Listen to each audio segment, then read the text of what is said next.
Guys, all right guys, so we are, why not, I really want to make a simulator. I want to make my own simulator. There's a new card game coming out, Gundam card game. Why can't I make my own simulator for it, huh? So, and I know a friend that's a genius, and I have a cousin that's another genius. So why not? I just need to learn a little bit of C sharp, and we'll be moving. And Unity is actually a really nice engine. It makes everything easy. You make sprites and everything. It really makes everything easy. You just need to learn kind of the scripting, and the sprites is just pictures. And I haven't gotten to the level of getting really high, but like I learned how to tile map my grid, which is gonna be really helpful for obviously we're gonna make an actual game, but I want to figure out how to draw cards. So let's keep going with these lessons, and hopefully we will actually learn what to do soon. So we got the pathway here.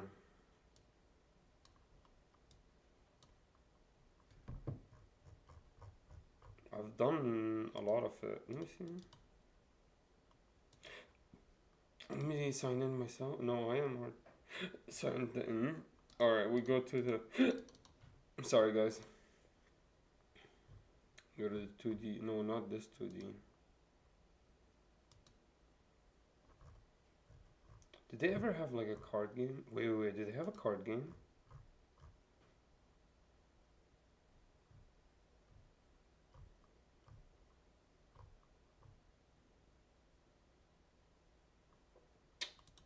I wish there was like a 2D card game. Alright, so here we are, guys. We are in our little beginners thing.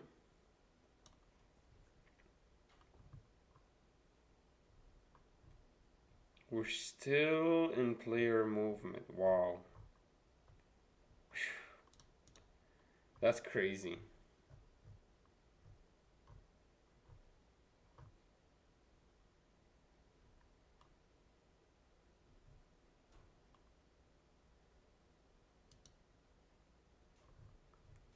We've already read the keyboard inputs.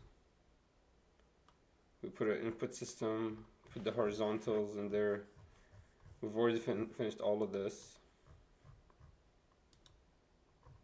Yep, and we did the transform vector 2. I'm not sure what vectors are. I guess vector 2 is the call out for the position. You transform the position. And then what it's transforming position is literally moving your position on the board, on the grid basically. And if you're moving in X, then you're moving it according to the horizontal command or class, I guess, which is calling out your left keys and your right keys. And they give out a value negative or positive, which makes you move in negative or positive. So we kind of figured out this point, but we need to do the next one. No, we already did this too. We removed all of the. We had to create basically bindings. We had to create an input action. And then when you create an input action in the script, you have to bind it to something. And then you create the binding as a button. And then you go back to the actual, and then you bind it to the button. Yep, to the actual button. And then you enable it, and now every time you click left, you'll still have the same working. And then what we did is we just fixed that. We removed all of it and just forced the public input action.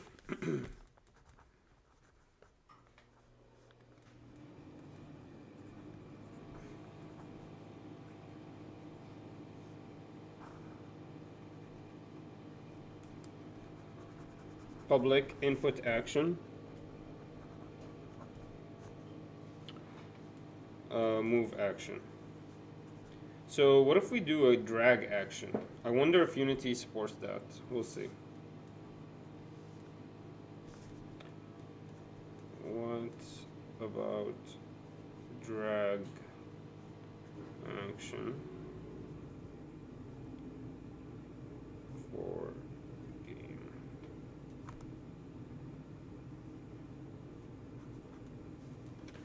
Interesting. Then we did move action. We put it in the public so we can actually access it. Then we enabled it. After we bind it, we had to enable it in the start.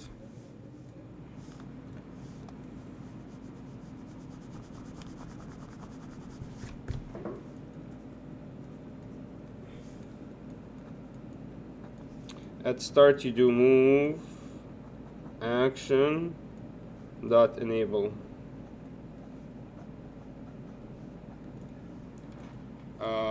And then at update,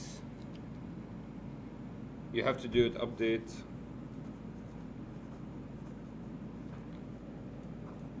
Vector to move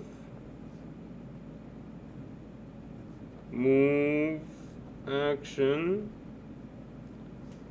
dot read value of the vector.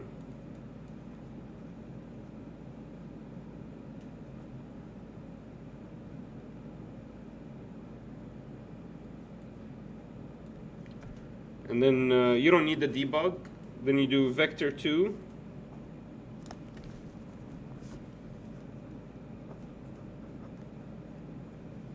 You do position.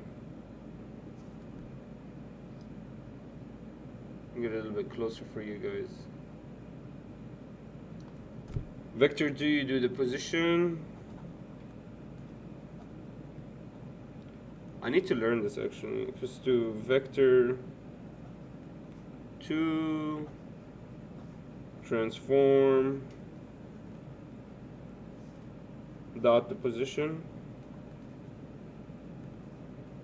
plus move times the actual movement. And F, I don't know what F is. I guess every time you put a dot, you need to put an F to remove the dot. And finally, you transform the position to a position. So you actually command the player, the actual game object, the sprite, to move by positioning. Move its position. I could do that for the card game. I would need the positioning for the card game. I would click. I would do a vector to move, read value. And I would transform the position to the hand, I guess.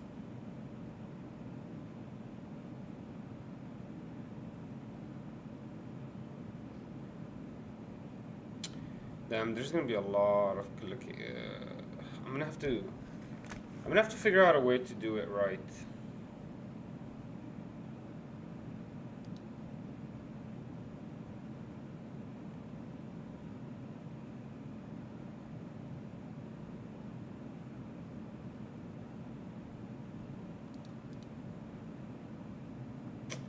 Player controller.cs.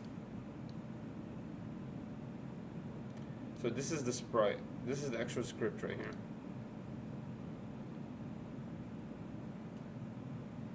Public input action. Move action dot enable.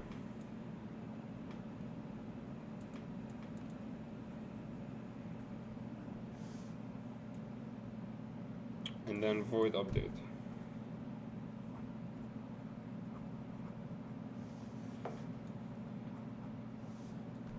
Nice. So let's get out of here.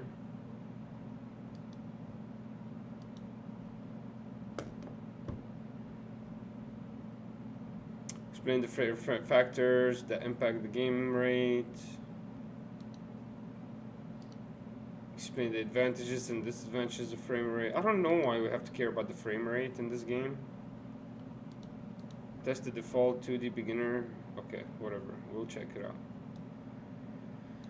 Alright, so figure out the frame rate, I guess. Input your 2D In your 2D Unity project, open your scene that you have been working on, then enter the player. Enter play mode and test the player speed. By default, this game runs at 60. In the player project menu, okay. How do I test the speed though? I don't know. And then I'm supposed to go to the project window here. Navigate to scripts. Player control script in your IDE. This is it right here. Beginning of your start script, add the following instructions. Quality settings. Beginning of start script. So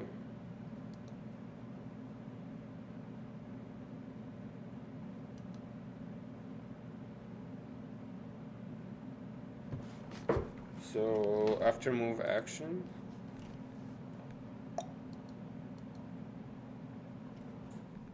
or below quality settings dot vsync count equals to 0. Application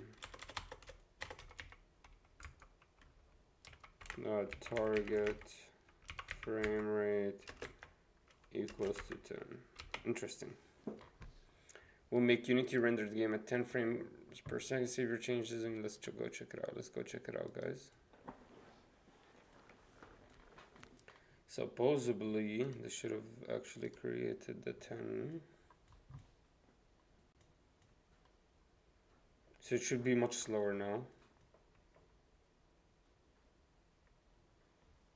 I don't know why it's so slow in rendering. I should have a really fast computer. Oh, there it is.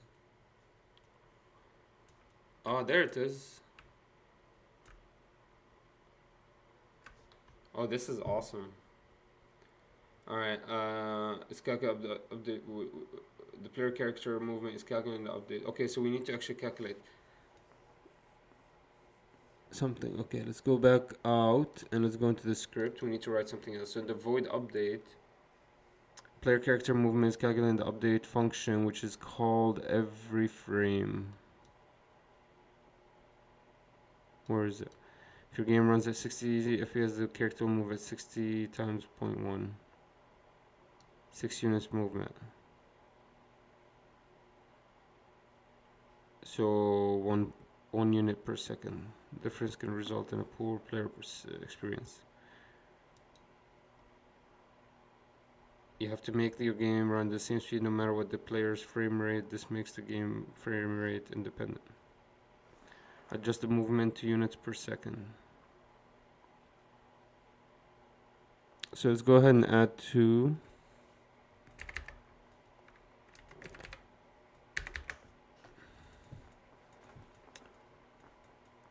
Two // are used to identify comments. Comments are notes in the the compiler which processes the instructions for Unity to execute or ignore. Comments can be useful for adding notes for yourself or collaborators, and for some instructions being executed without deleting code you have written. Find the instruction that defines the position variable.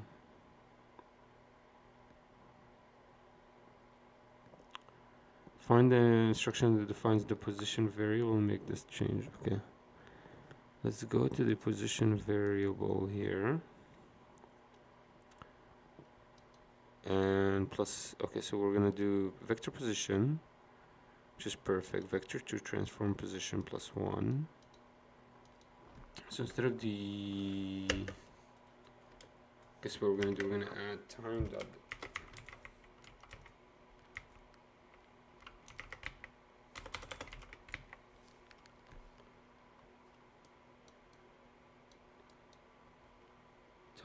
delta time.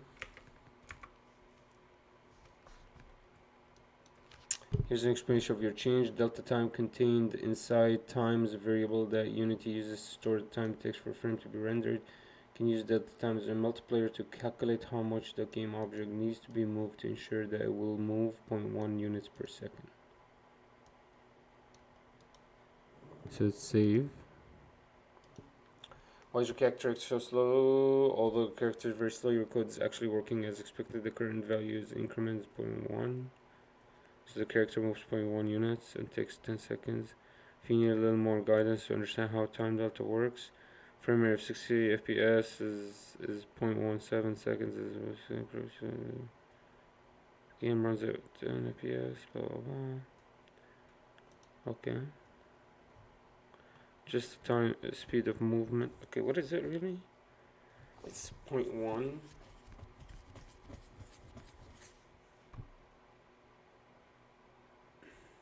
And 0.01 unit moved per frame.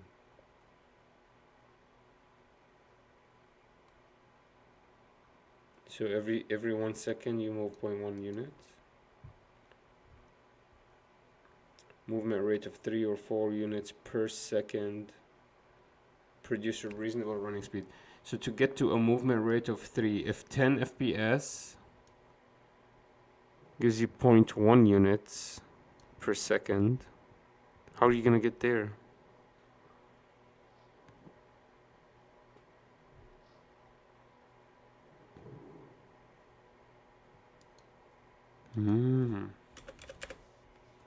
So these are the frames. Interesting. Oh, these are the frames. Your change.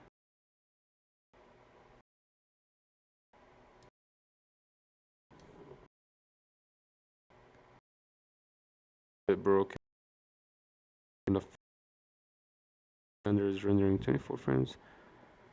Game's rendering at 10 FPS here. The character moves the same unit number of units per spin as when the container will run at the same speed of on the machine, though it may look choppy on some machines. Return to your script and delete those 2 lines after the start. Okay, let's delete the 2 lines from the start.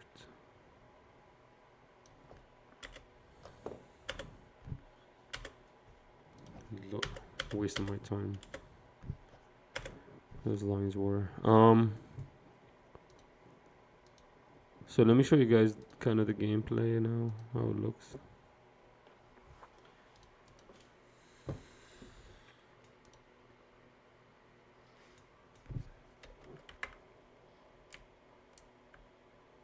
Oh, this is nice. See, this is not what? Let's go, baby.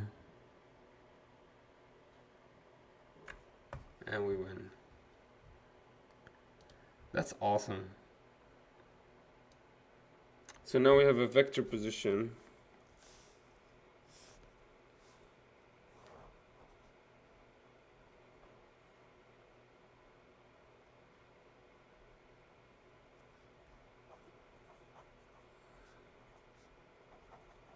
Vector to move equals to move, oh no, equals to the vector 2.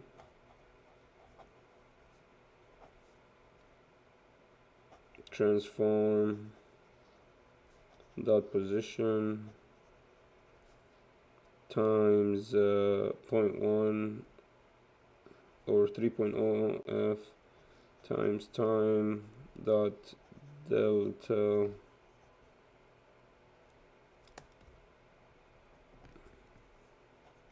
time. Cool.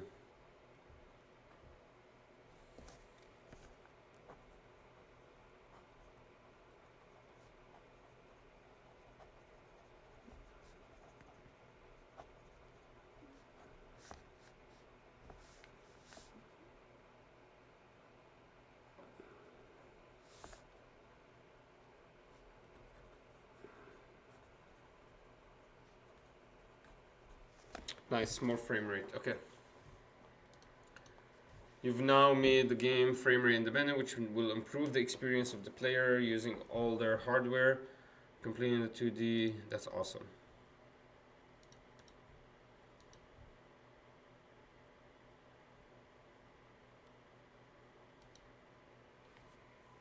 I don't want to build the character. I want to build.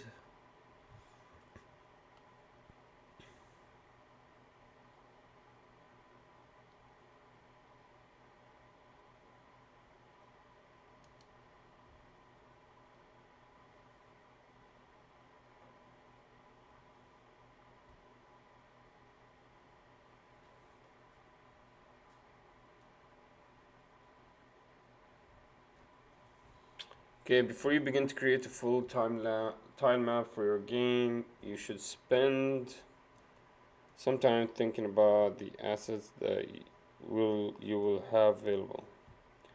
Open the first project you created in the first tutorial that contain the complete project files and replay the example scene for either your chosen asset. The floor tiles are available. How are you? Pay attention to the following three things.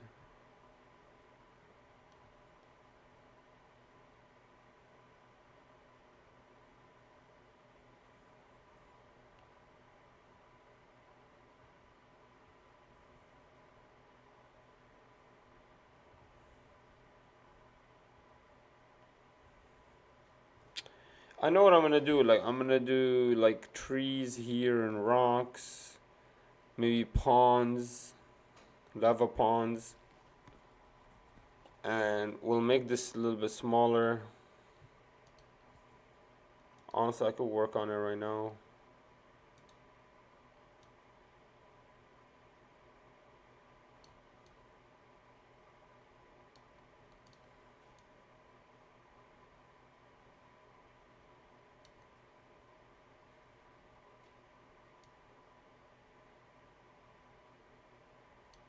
And we would,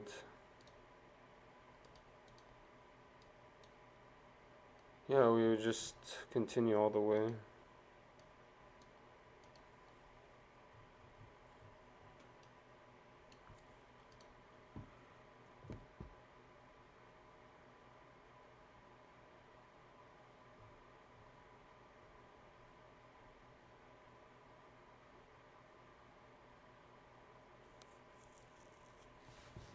Sometimes called a sprite sheet, contains multiple. The sprites in the tiles are often arranged as a regular grid. Let me see, is there anything here? Scenes? Nope. Art. Deco. See, they have characters, environment, and everything. Okay. Sprites in the tiles are often arranged in a regular grid. When this tile is broken down to the 9 separated sprites, each one will be unique. Interesting. Configure tileset.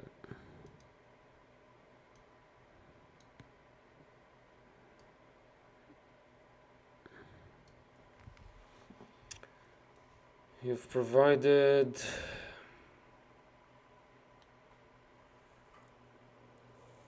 Let's see what environment. Oh, this is a lot of environment. We can just throw in the tile palette, right?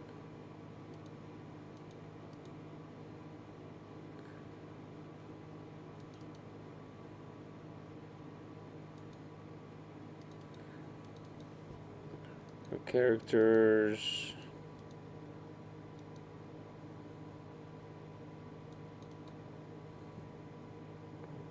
Sure.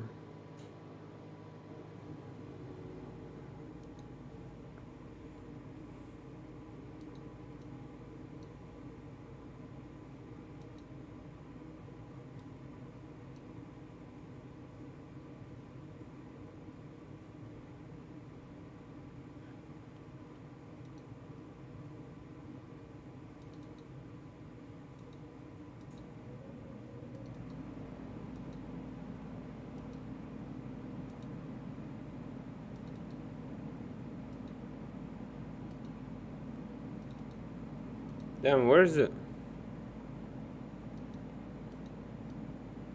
What can I throw it in there? What? Do I have to make a...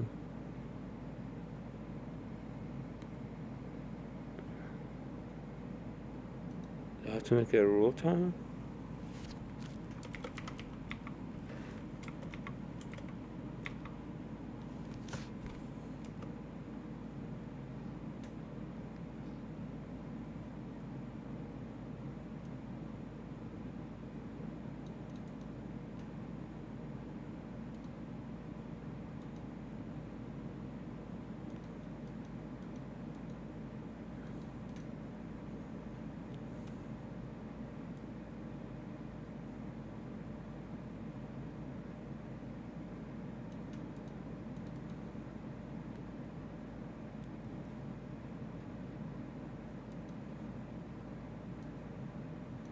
Let's go!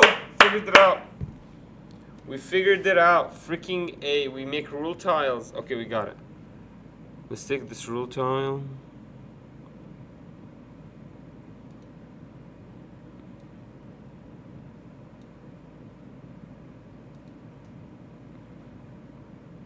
That's what we're doing. We're taking rule tiles. Okay, so now we can draw it. Draw stuff here.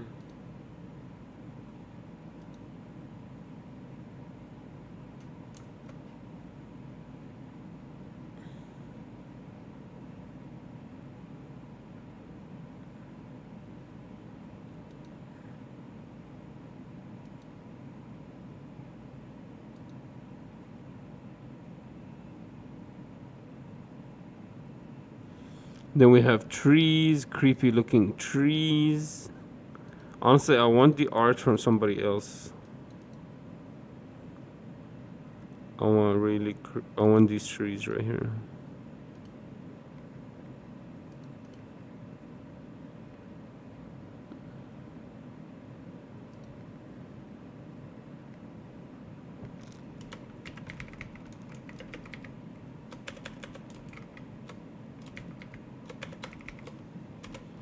Creepy tree, go to the actual creepy tree.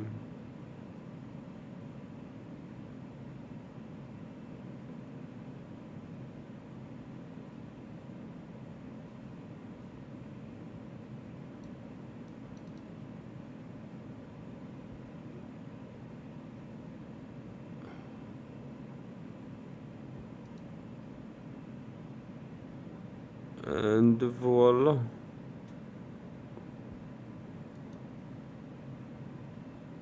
We got a creepy tree now. Some of your assets have creepy trees. So now if I want to start putting creepy trees all around, probably next to the waters, right? Would make a lot of sense.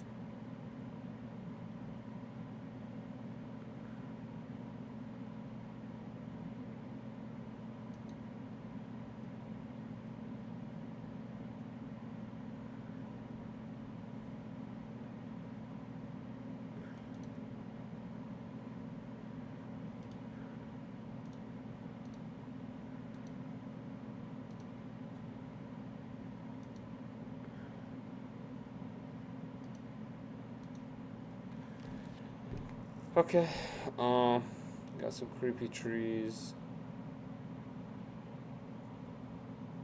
Sure, we can add another creepy tree. I mean, you get bored of the repetition of this. You want to keep learning.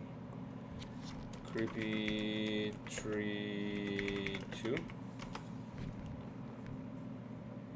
And then you go into the inspector and you make sure that creepy tree 2 has a creepy tree. And then you grab it into the tile palette. And now you have a creepy tree 2, which is a much bigger tree. Nice cool thing is I'm actually combining both of these guys.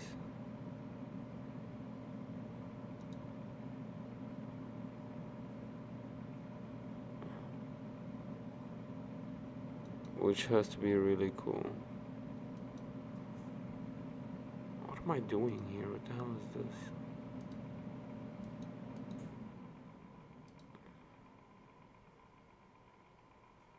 How the hell do you get rid of this? Creepy tree. What?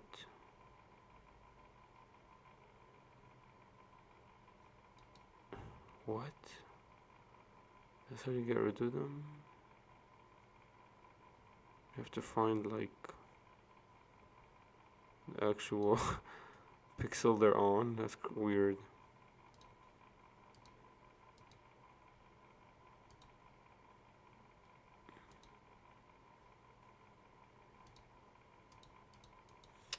Okay, let's see here.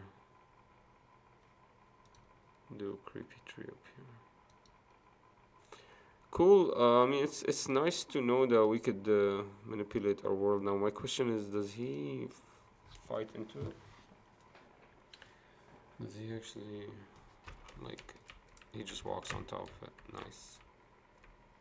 And the puddles look really creepy.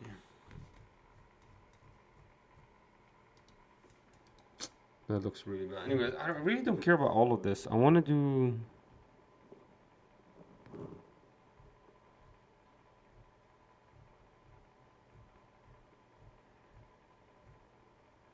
What do you mean splice?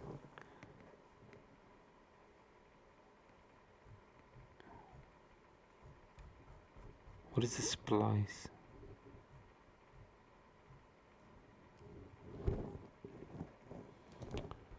Okay, here's the floor bricks. Spectre, go sprite mode, property.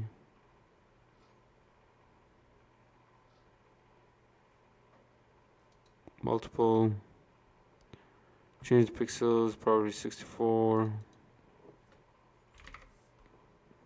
This, yeah, sure.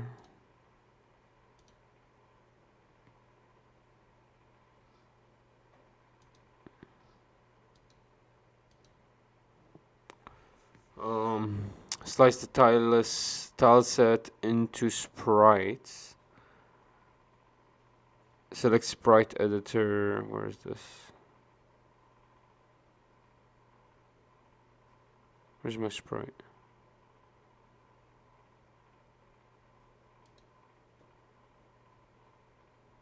How? The hell do you do that?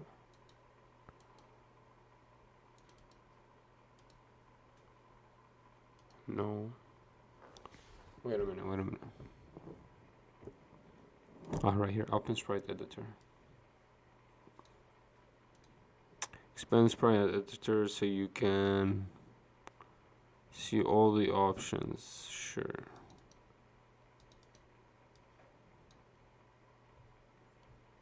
Set the type property by grid.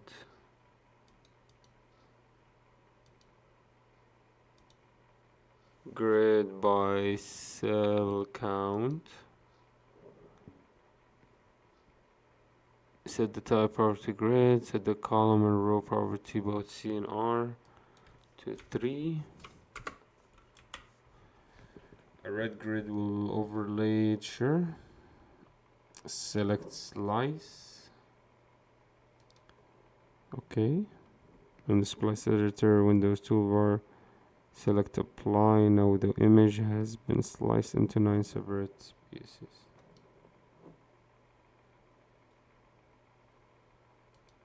Okay.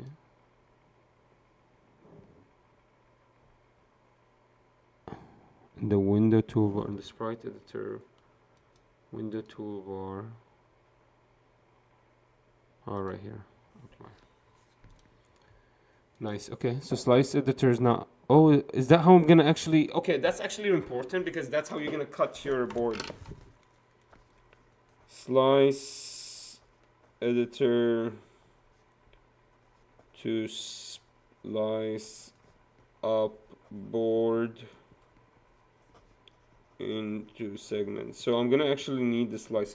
That's actually really important. That's pretty good. That's really easy. So now we have cut it into 6 pieces. Like, oh, there it is. Wow. Oh no, I don't need. Is that what a slicer is? It cuts you up. Cuts one picture to 6. Okay. Okay. Interesting. At least we know that. That's not what I needed. I thought the slicers makes your grids, makes your zones for you, like in your grids.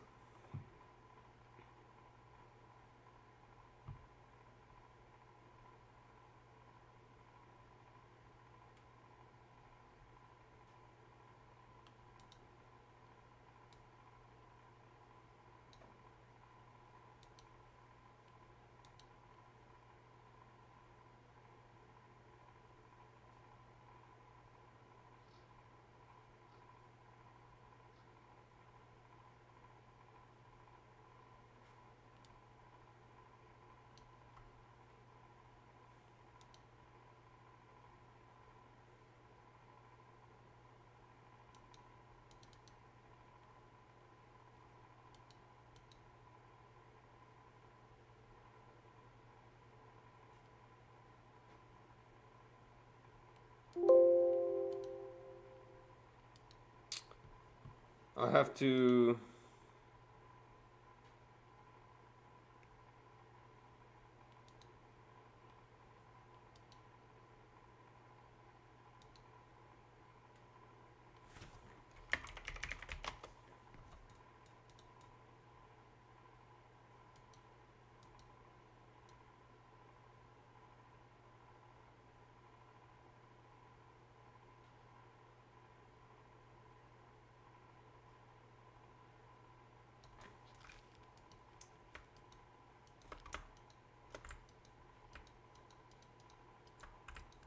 Damn it! How am I gonna do this? They won't allow me in here.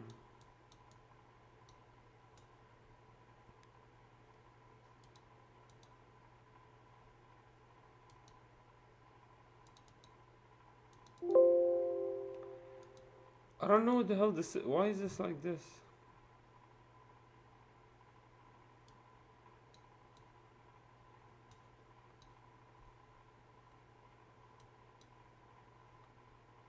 Do I have to rule tile every single asset?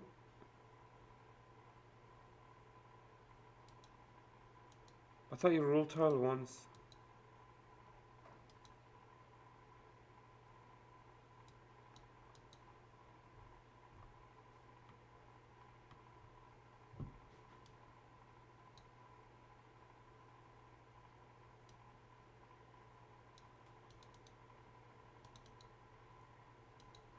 Yeah, you have to literally rule tile for every single asset. Well, who cares about this?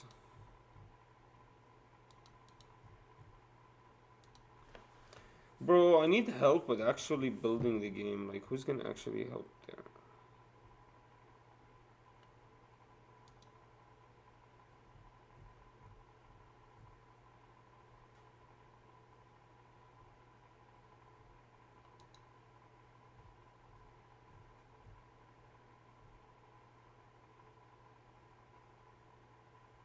Let's see if we can do an animation.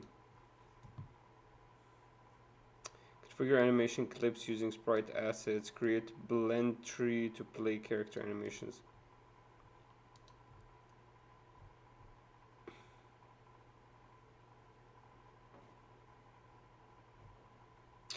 Unity, the animator component, is used to play animations for a game object. The following is a brief summary of how animation is handled.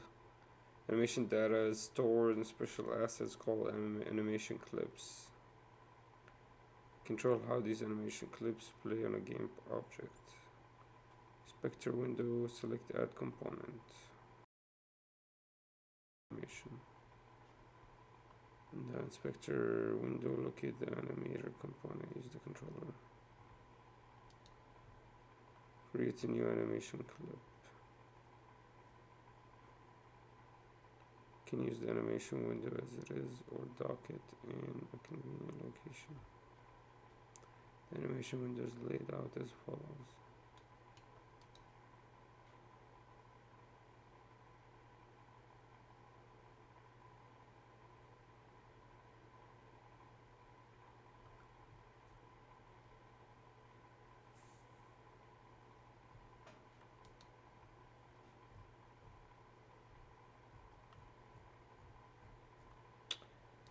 This is all blabber. This is all bullshit. I'm done with this. I want to actually find a source that will help me build my card game.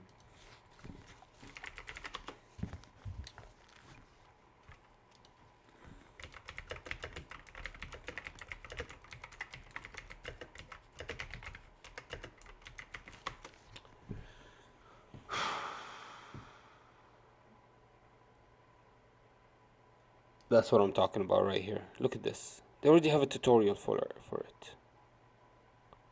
They already have a freaking tutorial. What am I doing wasting my time? Series on how to make a collective card. Honestly, that wasn't a waste Welcome of to my time. tutorial series on how to make a collective card game in Unity. In this first video, we'll start setting up our project, and then we'll create a card class that will be... Okay.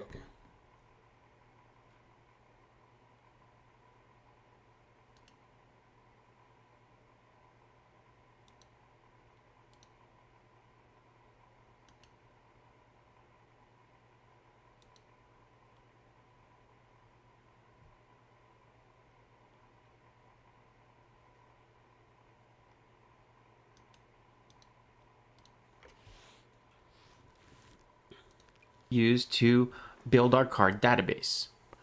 Let's begin. So to get this project started, we're going to go over here. We're going to left click. We're going to go to create and then folder. And we're going to create a new folder called scripts just to keep ourselves organized. And then we're going to create a new C# script. And we're all right. We're gonna code this. Okay. I'm with him, bro. I'm with him. I can do this. I can do the coding. I honestly, the C# is is not that difficult. C# is an easy language. simply going to call this card, and this is going to be the class from which Let's push, guys. all our cards will be built off of. So we're going to open up our Visual Studio. What did he say? Is that the deck? C# script, and we're simply going to call this card, and this is going to be the class from which all our cards will be built off of. So we're going to open up. Okay. Card game. Start with card class. All right, script.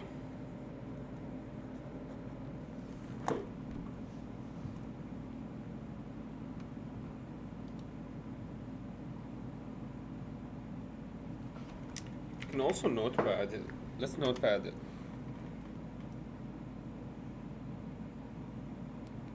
Let's notepad it up top. Let me add.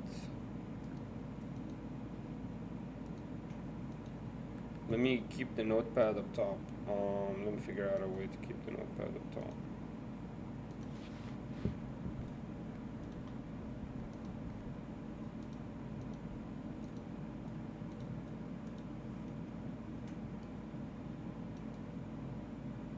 Okay, we'll keep the notepad over here.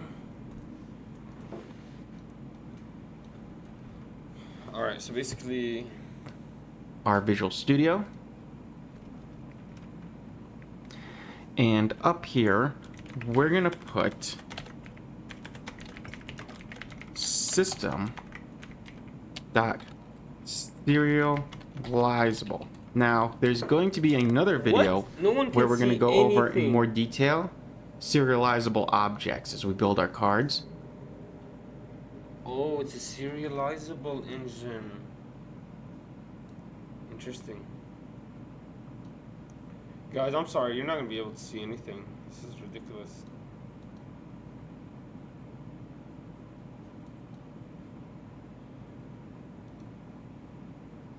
I can barely see anything. Okay, I can see better now. Alright. Okay, so we're in this to win this. Let's do it. We're in this to win this. Like he said, we'll create a new folder. We'll call this scripts. We'll go into scripts. We'll create a new C#. Is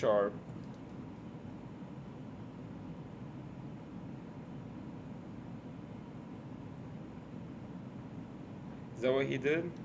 Scripts, just to keep ourselves organized, and then we're going to create a new C# script, and we're simply going to call this card, and this is going to be the class from which all our cards will be built off of.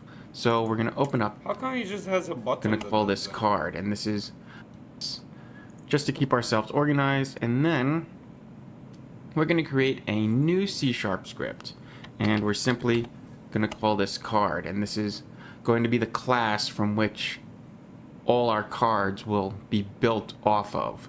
So we're going to open up our Visual Studio, and up here we're going to put. See, that's what I'm talking about. Like, I don't get. This is ridiculous, bro. This is not the same engine.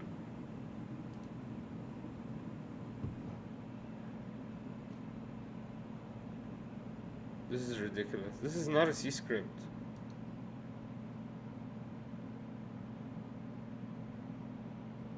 This is ridiculous. ridiculous.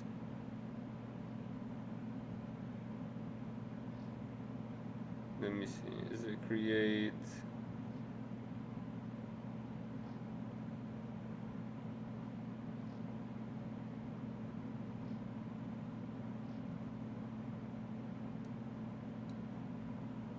Why is it not doing that?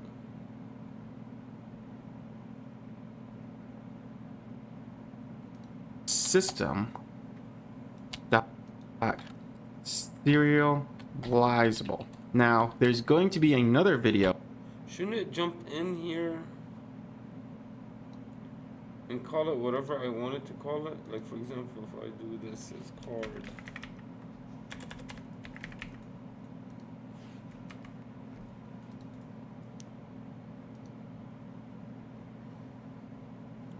Okay, let me try this again.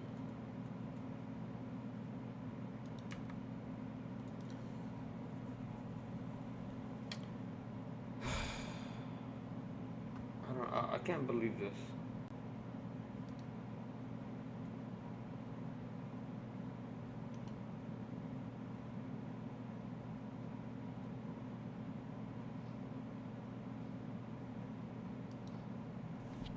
Let's see, if I change the name card, does it change it inside the game? Yeah, it changed it. Okay, perfect.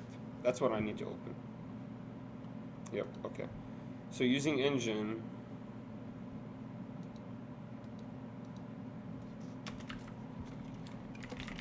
using system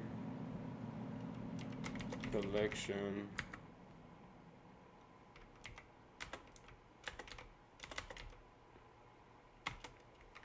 using system collections dot generic using the Unity engine, and then what did he say here?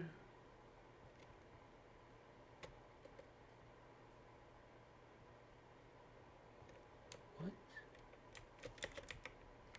System dot serializable.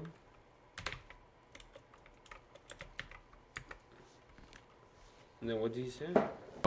Where we're going to go over in more detail serializable objects as we build our cards. So we're going to come back to this idea in probably 2 or 3 videos.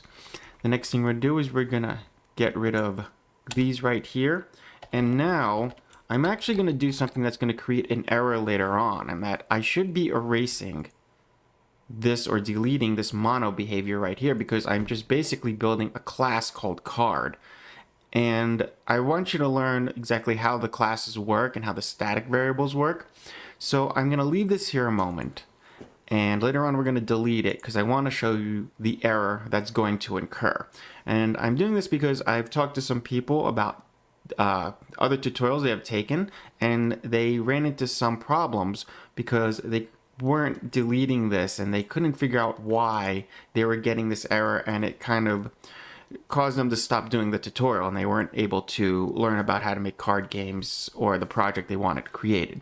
So just keep that in mind, that there's going to be an error in the future, and it's going to have to do with that. So right now we're building our class, and we're going to create a few variables. We're going to be creating a public, let's make sure I can spell today. We're creating a public int, and we're going to call this int ID, because in every card game there's usually an identification for a card. We're going to be creating a public string, and we're going to call that the card name. And then we're going to create another public int, and we're going to call that cost. Usually there's some sort of resource, like mana or something, and that's what that's going to be. And then another public int, and we're going to call this power. This is usually some sort of strength that the card has. This is what I'm looking for! I'm going to make this game. I do. And we're going to create a public string, and we're going to call that the card description. There's always a box on every card, and it has a description of what that card is. And down here, we're going to create public card, and below that we're going to put public card again.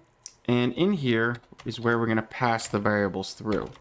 So make sure that up here I declared my variables with a lowercase letter in front of each, but these are going to be uppercase. So when I write int ID down here, this is going to be the variable that gets passed through, and it's different from the declared variable. This is going to be put into this function right here. So, and we're going to say there's a string, and we're going to call it card name, and then we're going to have an int, and we're going to call it cost, and the int that we call power, and our string called card description.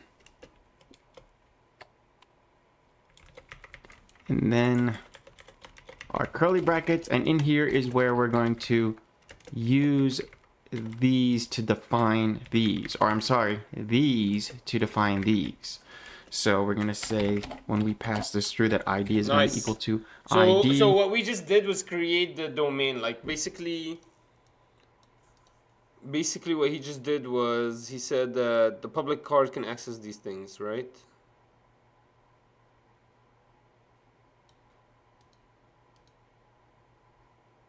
This is what he just did, I believe.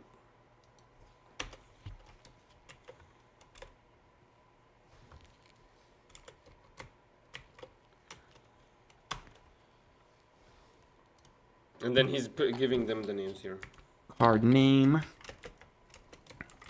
is going to equal card name, and then cost is going to equal to uppercase C cost, and then power is going to equal power. And if you're not getting the pattern, card name is going to equal, I'm sorry, card description. I think I may have put it, wrong? nope, I didn't. Yeah, I did write Card it wrong. Description Okay, card name is going to equal card description. So please take a moment to make sure that you have on one side, or there's a difference between these lowercase variables here and these uppercase ones, because if not, then you're going to get some problems with your code.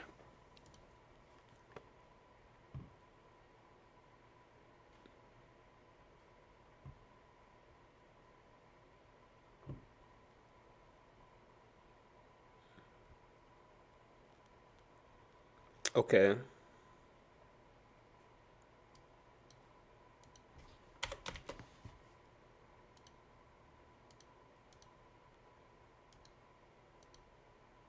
Oh yeah, right here. This is what I made a mess up in. Okay. There. Now we can find. Okay. That's what happened. Now we can find. Okay, perfect. Card name is card name. But with a capital. Power. Sure, we'll do cost first. We'll do exactly like he did. Cost first for costs. Lowercase. No. Lowercase cost. For cost. Yep. Power lowercase to power higher case. Yep.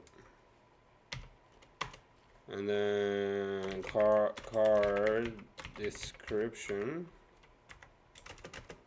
equals to card description. Totally different, yep. Which is, I guess it's the So now we're going to go back into Unity, and we're going to create a new C# script, and we're just going to call this one card database. And this is where we're going to build our individual cards. When we go over here, this class is going to build a card, but now we need to tell it. We want to be able to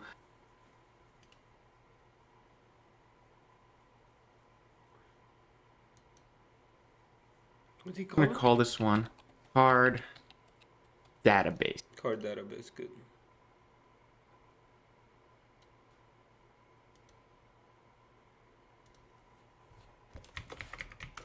You have to change the name of it because this is actually your script is literally being called out by the name of it on by Unity. And this is So where we're gonna you build see how it our changes with individual that cards public when we classes? go It becomes a class. Every time you write a script, basically Unity creates its own class over to your here. script. This class is gonna build a card, but now we need to tell it. We want to be able to make individual cards, and that we're gonna use this script to do that. And we're first gonna get rid of these two guys, and in here we're We'll do the same thing here. We'll fix it using systems collection.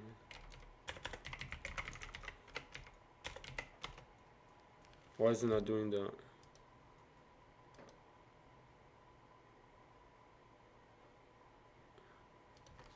System?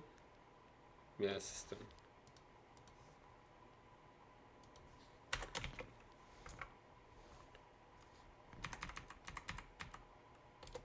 Oh.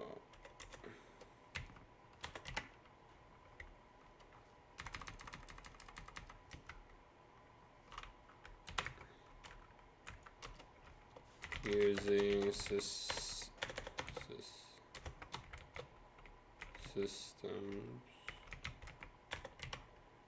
dot collections dot generic, and then using your Unity engine. gonna type public static, and we'll discuss that in a second. The word list, Public static and in here we're gonna put list card, and that goes back to our arm card script that we just made. And the name of this list is going to be card list, and that's going to equal a new list,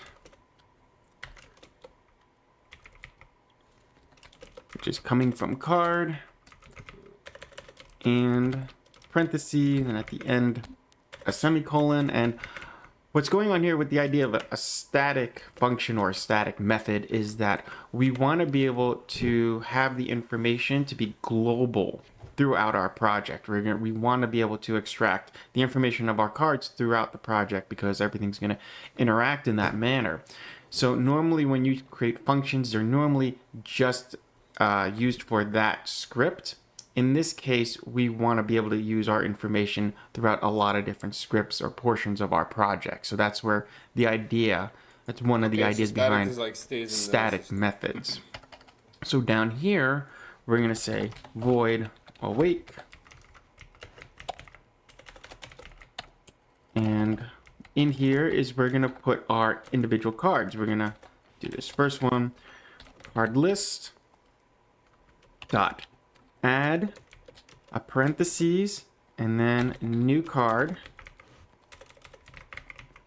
and then another parentheses, and in that, and I'll explain this in a second, put 0 comma, put a quotation mark, put none, comma, space, 0 comma 0 comma, and then quotation marks, and then put none again, and at the end of this put a semicolon. So now here we're adding a new card. Here's our new card, and here is the information that coincides with passing through this function. This first one is an int called ID. Now this is really just going to be a blank card. The next one's actually, I'll just cut and paste and put some more information here. I'm sorry, copy and paste. And we'll just put Control V to create a new one. And actually I'll just change this up and we'll put 1, and we'll put here, we'll just put human, and the human, let's say 2, and 1, and in the description we'll put this is a human, just for now. So we went back here and we created these variables for the ID of the card name, its mana cost, its strength or power, and its card description. And if you look here, that's what these are right here. This first number is its ID. The second number is this string, the card name. We're just going to call it human right now. And the next one is its mana cost. And that's it right there. That's 2. And its power, I just said 1. These are just arbitrary numbers right now. We'll change them. And it also has a card description. And that's right here in this string. Everything in parentheses, I'm sorry, quotation marks is a string. And it's all going to be placed into this function right here. That's why we named all these things the same thing: ID, card name, cost, power, and card description. So now let's just go ahead and make a bunch of other cards. Let's copy, Control V to paste, and we'll make a few of these. I think that should be good, and we'll make different types of cards. I don't know, we'll call this one Elf. We'll change his ID to 2, because they're going to go in order: 0, 1, 2, 3. And, I don't know, we'll just make this 3, we'll make this 3, the elf will be more powerful, and in here we'll just put this is an elf. Then we'll change these up, and the next one we'll call a dwarf, and we'll change his numbers, I don't know, born 4. This is a dwarf. And we'll make this one. What do we have left here? I'll make my troll. Why not? And say 5. 5. And this is a troll. And this information will be printed on our cards. So let's just fix our little misspelling here. Put a T right there, hit save. And now we have a class to make our cards, and we have a list of cards to make. And these were just things I came up with. You can call these names anything. These are arbitrary. You can call it warrior, mage, whatever you like. I'll probably change them later. I just threw this out there just to have something to write in there. And now that we got our card database, in the next video we're going to start making our cards. Cool. So that's it for today. As always, thank you for watching. Like this video, make a collective card game in Unity. And welcome to my tutorial series on how to make a collective card game in Unity. In this video, we're going to use UI, image, and text objects to make a card. It's not going to be very pretty right now, but it has enough functionality for us to move forward, and later on, we'll add more aesthetics to it. Let's begin. So there's a lot of different ways you can make cards for card games. You can import assets from other sites. You can make your own through Photoshop. I've done that before, but for this series, I'm actually just going to make the cards out of Unity UI image and text objects because number one, it's free, and number one, it's available to anyone using Unity. So the very first thing we need is a canvas. So we're gonna right click over here in the hierarchy window, and then we're gonna go to UI and go down to canvas, and it'll create our canvas and event system. And inside our canvas, where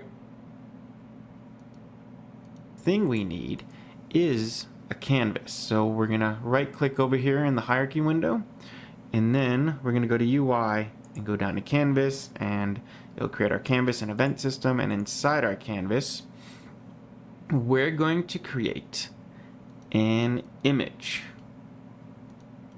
right here, and we're just going to simply call this image card. And then the height and width of this image, we'll make it 200. And inside our canvas, we're going to create an image right here, and we're just going to simply call this image card. And then the height and width of this image, we'll make it 200 by 300. I think that's a good size right there. So this is the outline of our card right here. And then what we're going to do is we're going to create another image inside of this image. So click on card, then right click, then go down to Wait a UI. minute, what? Where's my card? And then make another image. And now we're simply going to call this image our... No, wait.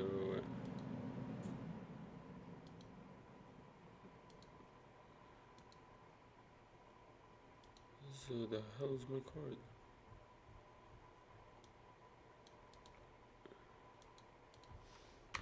What is this?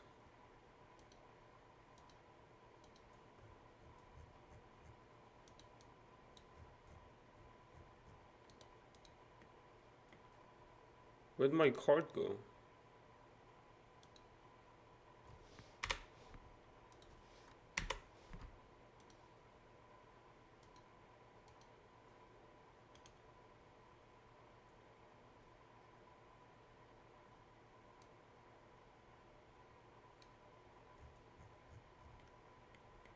What kind of canvas is this?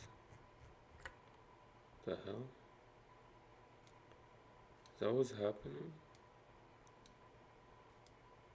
What is this? We're going to create an image right here, and we're just going to simply call this image card. And then the height and width of this image, we'll make it 200 by 300. I think that's a good size right there. So this is the outline of our card right here.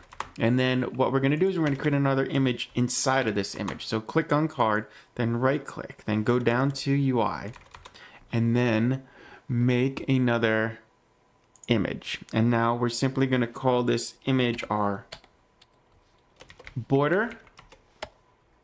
And actually we'll make things different colors. We'll go back here and we'll make this color, let's just make that black. So click on card and go down here and you have the color palette. I'm just gonna make mine black. You can make yours any color, it's your game. So now we're gonna go back to our border and let's go ahead and we're gonna make this a little bit smaller than we did the outline of the card itself. So let's say 190 and this was 300, so 290. I think that's pretty good, and you can adjust it if you want. If you want a little bit bigger of a border, you can make that 180 and maybe 280, and it just depends on what size of a border you want. I'll just keep mine the way it was. So as you can see, we have this card right here. This is the outline of our card. This is basically the entire game object we built underneath this, or as a child of this original card game object that we created. And the second one is just simply aesthetic. We just wanted a border to go around this. And let's make that color, I don't know, we'll make it a little more grayish for our border, just to have a little bit different of a look. And you can make it any color. You can make it red, whatever you like. I'll just go a little darker so that it can be seen like that. I think that's good for now. Maybe I'll come back later. So inside this border, we want to build another layer because that's what we're doing here. We have an outer layer and an inner layer inside of it. And we're going to go down and we're going to go to UI again. And we're going to create an image. But this one we're going to call name. And this is where the name of our card is going to be. I'm going to go up here to the movement function. And we're just going to put it up here. And let's see, I think we'll make our width, what does it look like at 50? No, that's not what we want. Let's go back to 100. Actually, no, we want it a little smaller than the other one. So let's say that's 180 there for mine. And we'll make its height. I think that maybe we'll make that a little smaller. We'll see how it works out. We can always make adjustments, but I think for a nameplate, I think that kind of works. We'll put that right there for now. And underneath name, we need a text object because we need our name to be written there. We're just going to put text. And as you can see, it says text right there. We're just simply going to put name there right now. Going to go over here and we'll center it in both directions for right now. Also, you can play around with the fonts if you like. Maybe I'll make this font just a little better. What does 20 look like? I'll leave it right there for now. Maybe I'll play for it later. The important thing here is creating the template for the card. So we're going to go over here and we're going to rename this our name text.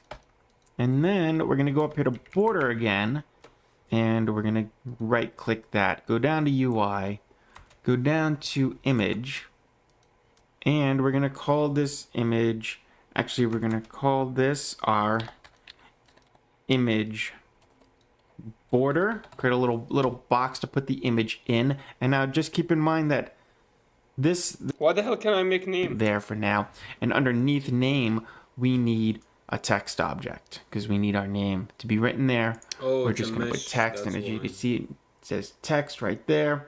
We're just simply going to put name there right now. Going to go over here and we'll center it in both directions for right now. Also, you can play around with the fonts if you like. Where Maybe, the hell? How do you do a maybe text? I'll make this font just a little better. What does 20 look like? I'll leave it right there for now. Maybe I'll play for it later. The important thing here is creating the template for the card.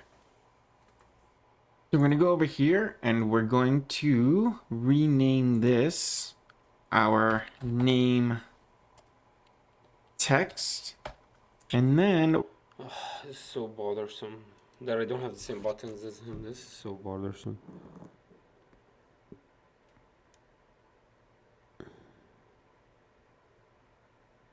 There you are. name, and this is where the name of our card is going to be. I'm going to go up here to the movement function and we're just going to put it up here. And let's see, I think we'll make our width, what does it look like at 50? No, that's not what we want. Let's go back to 100. Actually, no, we want it a little smaller than the other one. So let's say that's 180 there for mine, and we'll make its height. I think that maybe we'll make that a little How do you make smaller. that bold?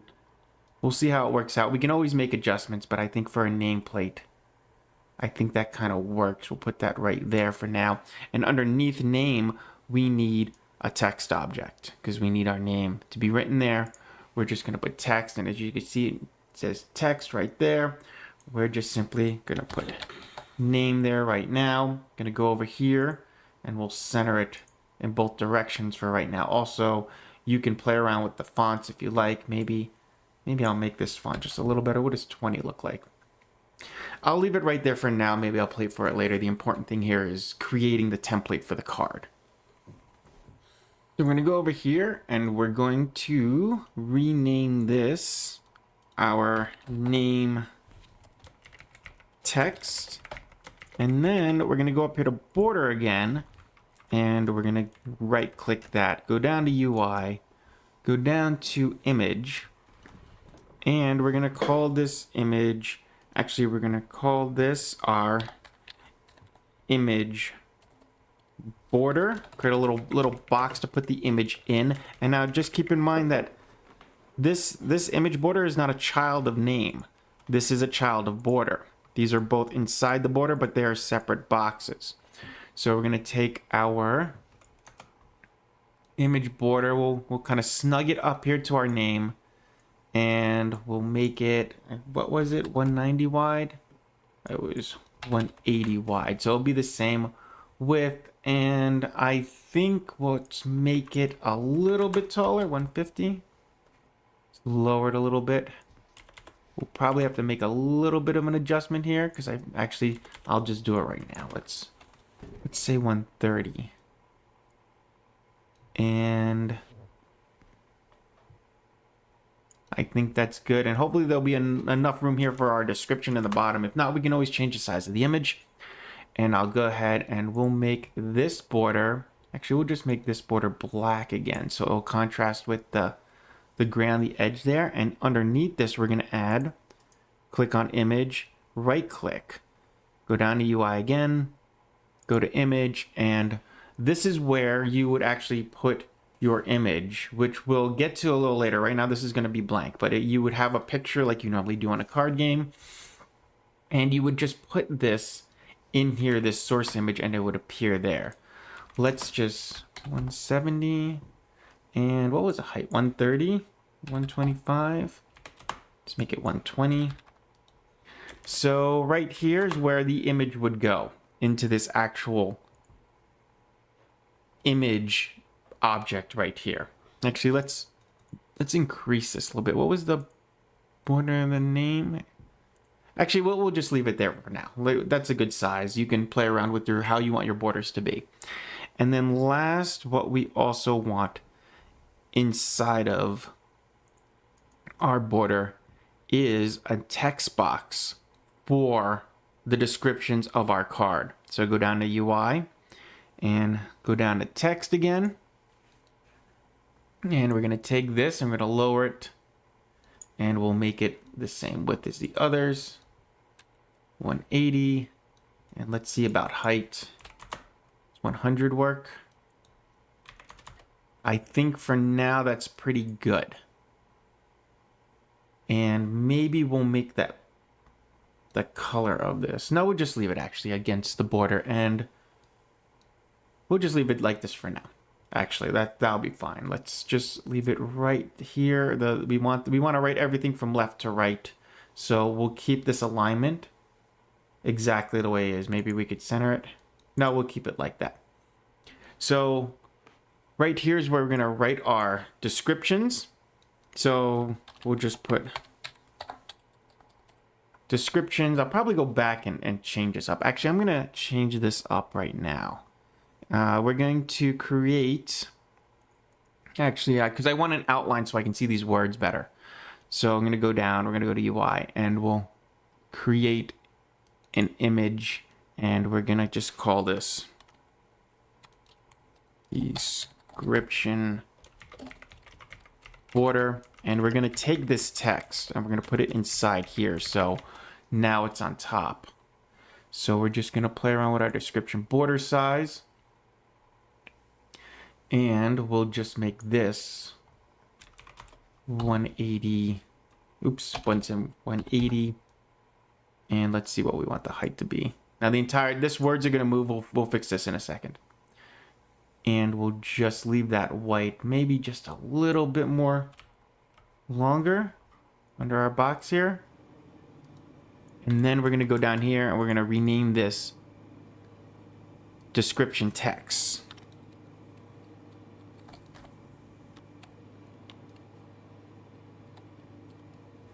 And now we're just going to move our text box up a little bit so it fits inside here.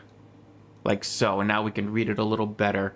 And that way the words are a little more visible than it was with the gray background. And we can always change this color to what we want to give it a nicer aesthetic. So we have a good outline to our card, and now we can wrap this up and finish how it looks. So actually we're going to shrink this box, this name box, because I want to put the mana cost box right here. So we're just going to make this a little shorter. Let's say 130. Let's see how that looks. We're going to move it all the way over here to the edge. And this will be a space for our mana box, or our mana cost box. So to do that, we're going to go up here. We're going to click card. And we're going to right click, go down to UI, put in another image. And we're going to move this up here and over. And we're going to fit it in that little space. So let's say its width was 50. Does that fit right there? It might. Yeah, I think it does fit right there. So, and we'll make its height 30. Nope, too small. Make its height 50. That's still too big. 40. That may be just about right. We'll slip it right in there, and this will be our mana cost box. And actually, let's just give it some depth. Let's make this. Actually, let's make this black. And then we'll call this. We'll rename this mana border. And then inside of this, we'll make another image. And we'll just create a little bit of a border here. UI. Go to image. And what was the borders of this? It was 50 and 40. So let's make this 45. And let's make this 35. And that's perfect right there. Look, it fits right neatly in there. And we'll call this, I don't know, mana image, for lack of a better term. And inside the mana image, we're going to put a text for... Wait, what happened here?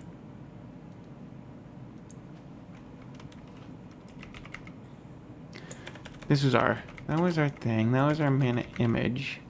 Why did it create a whole nother... Let's get rid of this. Let's delete that. Oh, it created a new image there. I didn't rename it. All right, I see what I did. Let's delete that. Let's go back to our image here, and we'll rename this mana image. And inside mana image, we're gonna put a little bit of a text. We'll have to move this over, and we'll just shrink down its size to, we'll put it actually at the same dimensions of the other one. 45 and 35. 25, 35, and we'll just fit it right in that box right there. And basically we're just gonna put a number here. So we'll just put the number 1 there for now. We'll center it just like so. Maybe we could just move this over to give it more of a centering. So now we have a little number for our mana right there. And now we're gonna do the same thing down here in this description box. We're going to do it with the description box. So let's go to our description border actually, and let's just shrink it a bit, and we'll just move it up a little bit right there. We'll move the text a little bit to just make it look nice and even. Actually, maybe we want to even shrink it a little more. Let's see what 80 looks like. That might be good right there. We'll probably have to change it later. So just like we did here, we're going to put a little box down here. Actually, let me go back to the mana border. Let's just lift it up a hair. Power image.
Nice, nice. Yo, this is looking really nice.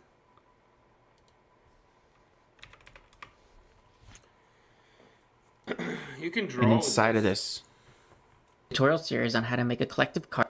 And welcome to my tutorial series on how to make a collective card game in Unity.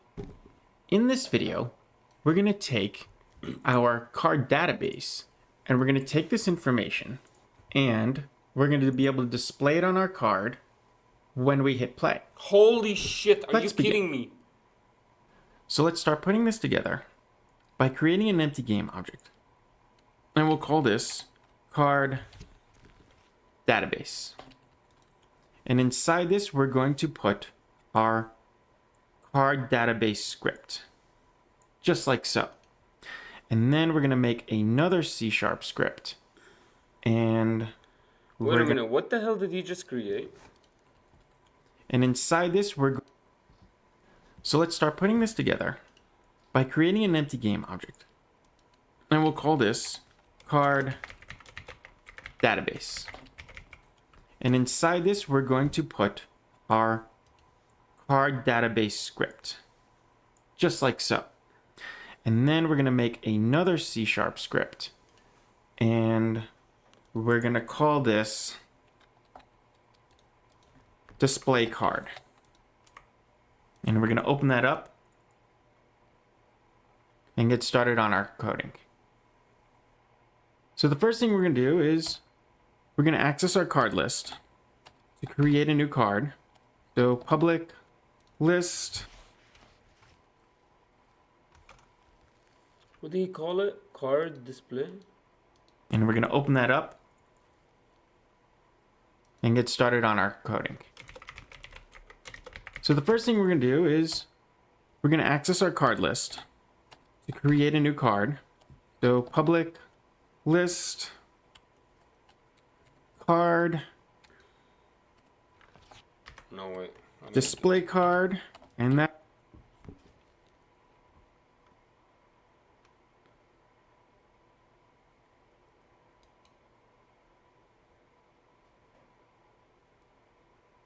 Till now, we actually haven't created anything.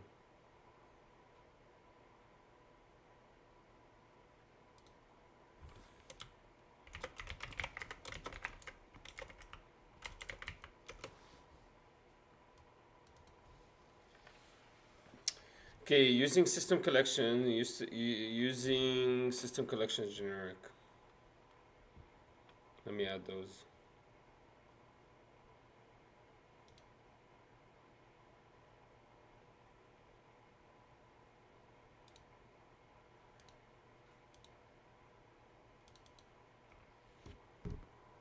Okay. Using system.engine, no, collection. Using system.collections.generic.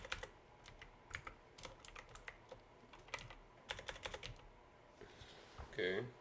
that's going to equal to create a new card. So public I can't see list There we are. card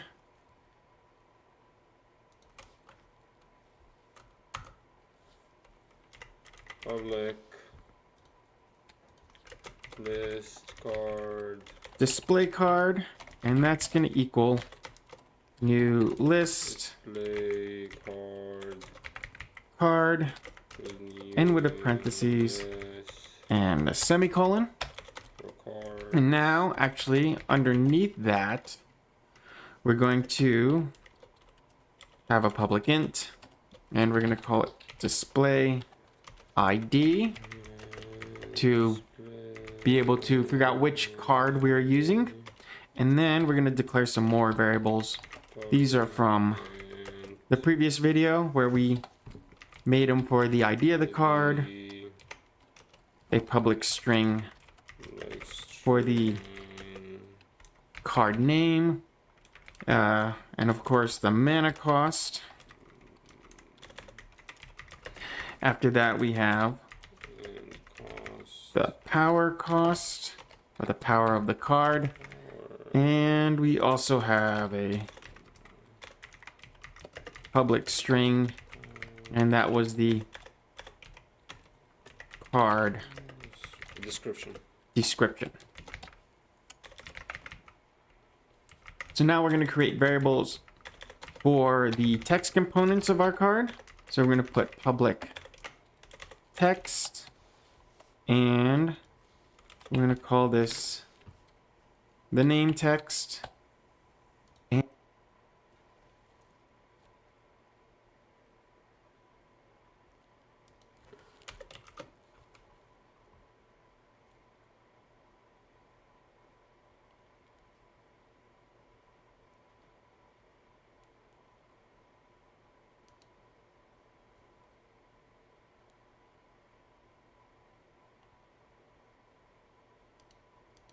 What is this?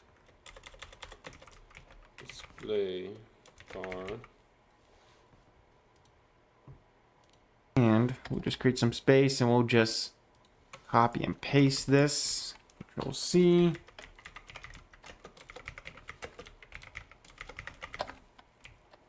That many. 1, 2, 3, 4, 5. 1, 2, 3, 4, 5. So then we'll just change this. This is the name text. Right here will be the cost text. Right here will be the power text. And right here, oops, no, we need this to be, this is ID text. No, I did this right. We have name, cost, power, and right here we should have description text. I put one too many. We're not going to need an ID text. Not on our card. The ID just tells us which card it is. For example, when we go to our database, the ID for this one was 0, and then the first one for human, second, third, and fourth for elf, dwarf, and troll.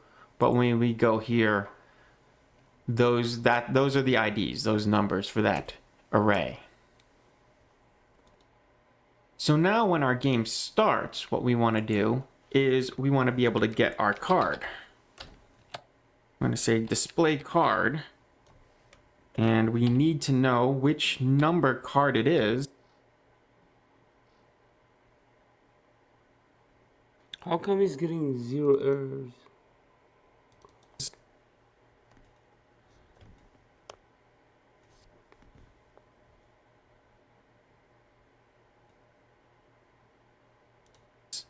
And that's going to equal card database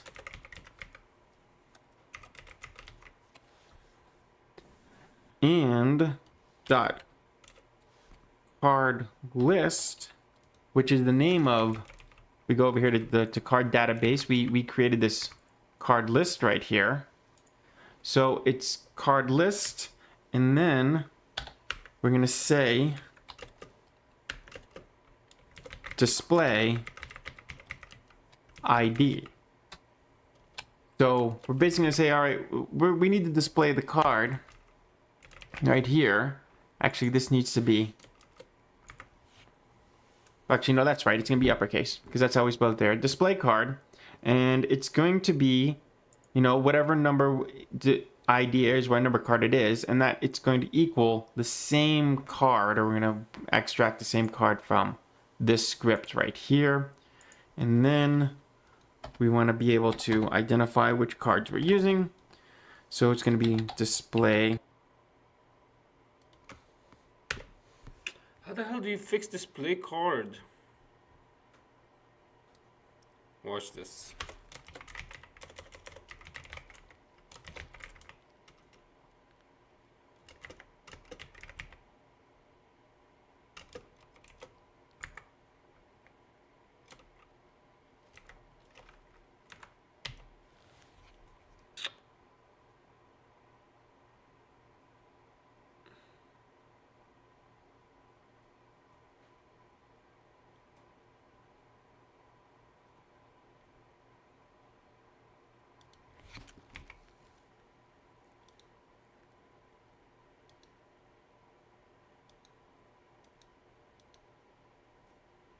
Damn it, I don't know how to do this.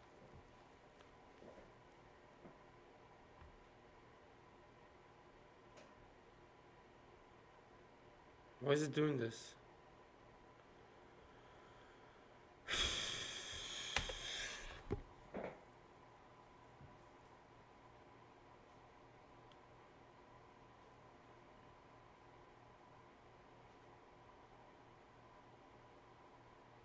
Oh, maybe it's this one?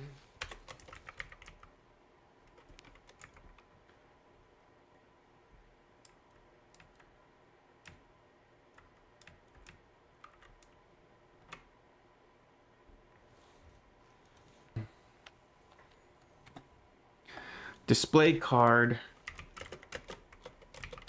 the number that's going to go in there, dot ID, and we're gonna simply cut and copy this, and then make one for each card that we're doing.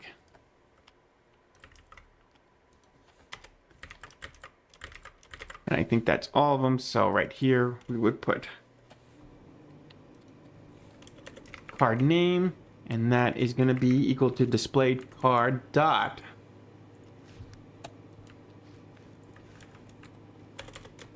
card name. And then right here, it's just going to be cost. And we're just going to go right down the line here. Dot cost, power, dot power, and lastly,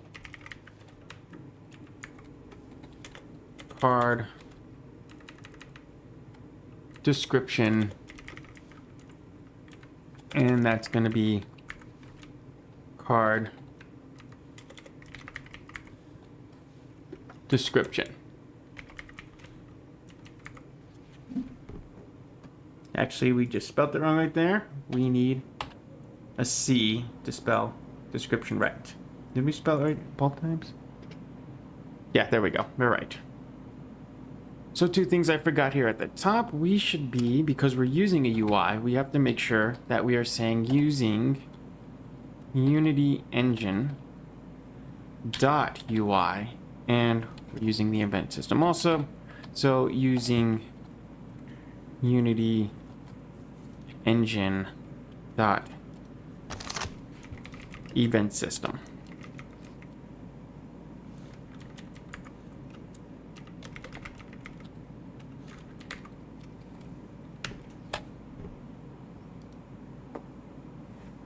And it should be event systems. And actually, I just realized I can't have, see, display card is spelled the same here. It has that uppercase. That has to be changed because that's gonna create an error down the line. So we can't have that. We gotta make it something different. So we will use a lowercase because right now it thinks it's calling or it's using this class itself. It's using its class within its class, and that's not gonna work out for the script. So let's just repair that, make sure that we got Finally. all that fixed. Looks like it. And we'll just Perfect. fix my grand tradition of misspellings. And that was spelled wrong. Wait, did I spell it wrong again? Description. Looks, all right, that's fine. And then now we're going to put in the code for changing our text. So we're gonna have name.text, and that is going to equal quotation marks, but leave nothing in there. Just leave it blank because that's where it's gonna fill in a blank space. And then card name, and then we're just gonna take this, Control C, Control V, Control V. I think there's 4 of them. And so name.text will also put down cost.text. And then we'll make it plus cost. The next one we'll move on to power.text. And then we'll, of course, make that power. And lastly, our description. Well, actually, we just called it description up there, didn't we? Description text.text. And we'll make that card description. And we should be set right there. So let's just take a moment to sort of go over everything we've done to this point. We created this card a couple videos ago, and this is really a class, and I spoke earlier that I left this here so it would create an error that I could discuss with you. And this class creates an object, and this object is right here. It's our card, and the database for our card information is right here. We just created these generic names, and right here are the IDs for the card. This is card 0, card 1, 2, 3, 4. And those must remain that way. But here you can put in anything. You can call it human, elf, dwarf, warrior, healer, whatever you want to call it there for these lines and their mana cost and their power. And essentially this will display that information onto the card when we hit play. So when we go back into Unity here, we want to go over to our card and we want to go to our scripts, and we want to take this display card and place it here as a component for our card. So I'm gonna just hit play right now, and there's gonna be a bunch of errors. Actually, let me just hit the add there.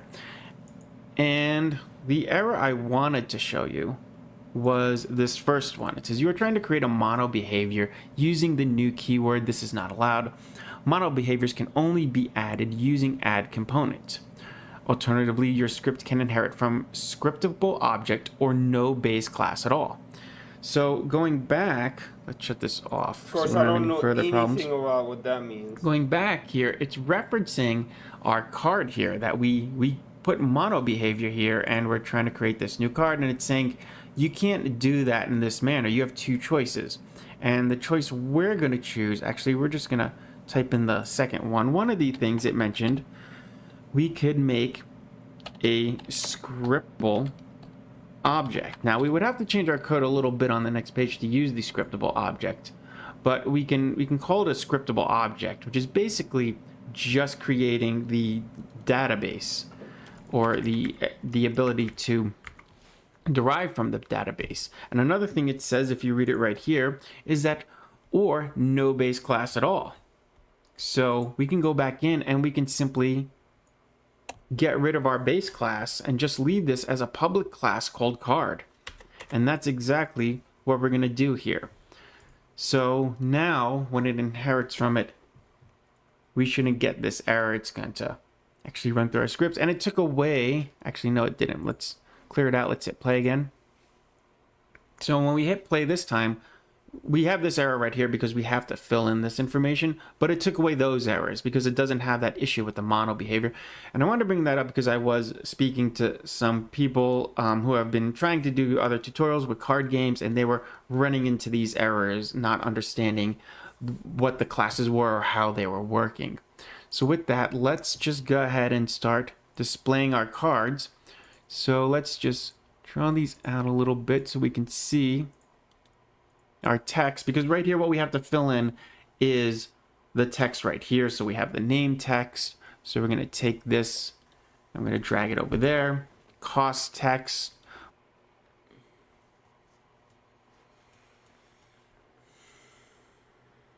What?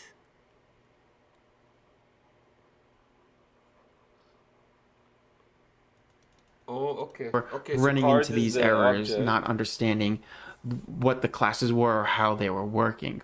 So with that, let's just go ahead and start displaying our cards. So let's just draw these out a little bit so we can see our text, because right here what we have to fill in is the text right here.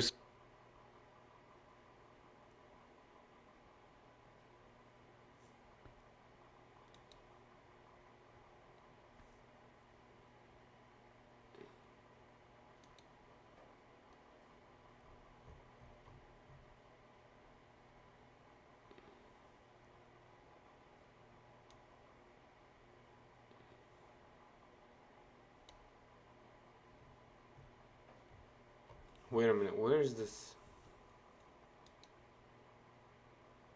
Right here, because we have to, it's going to the, and let's clear it out. Took away, actually no it didn't. Let's clear it out. Let's hit play again. So when we hit play this time, we have this error right here because we have to fill in this information, but it took away those errors because it. Oh, okay. Okay.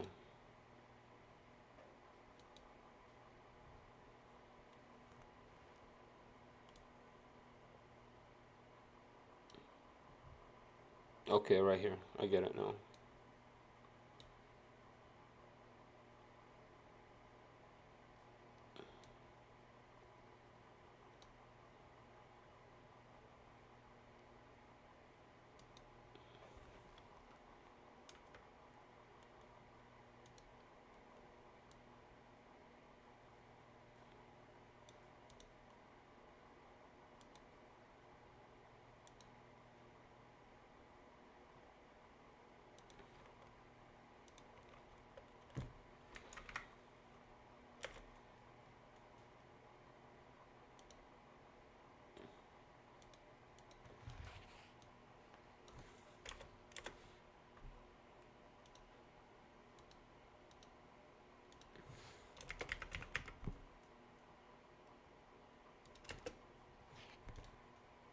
Okay, so for this card, cost text, power text, description text. Okay, got it.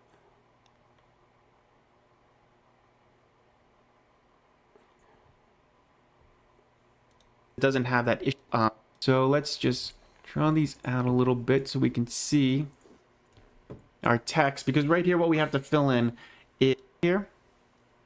Lost my card. So where it says mana text, that was our mana cost or whatever resource we're using. Our power text, which is right here. And we have also our description text right here. And now what's going to happen is that the ID, we'll just leave it at 0. The ID we put here will tell us which card is going to get displayed here. When I hit play,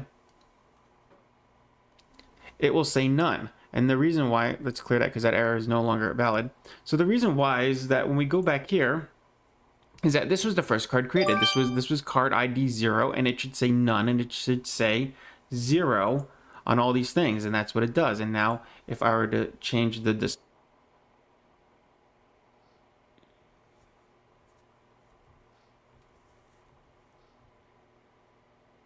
What?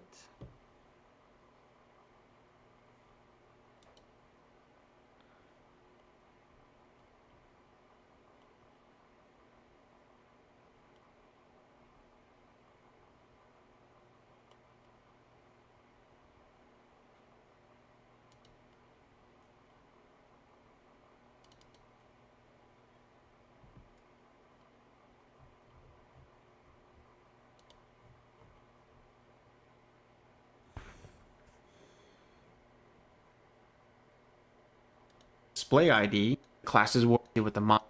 Leave this as a public class called card, displaying our cards. Fudge, what So happened? let's just draw these out a little bit so we can see our text, because right here what we have to fill in is the text right here. So we have the name text. So we're going to take this, I'm going to drag it over there. Cost text, which I believe I called mana text right here. Lost my, doesn't have that issue with the mono behavior. And I wanted to bring that up because so what we do here. So now when it inherits from it, we shouldn't get this error. It's going to actually run through our scripts, and it took away, actually no it didn't. Let's clear it out. Let's hit play again. So when we hit play this time, we have this error right here because we have to fill in this information, but it took away those errors because it doesn't have that issue with the mono behavior. And I wanted to bring that up because I was speaking to some people who have been trying to do other tutorials with card games, and they were running into these errors, not understanding what the classes were or how they were working. So with that, let's just go ahead and start displaying our cards. So let's just draw these out a little bit so we can see our text, because right here what we have to fill in is, so display card, and place it here as a component when we hit play. So when we go back into Unity here, we want to go over to our card, and we want to go to our scripts, and we want to take this display card and place it here as a component for our card.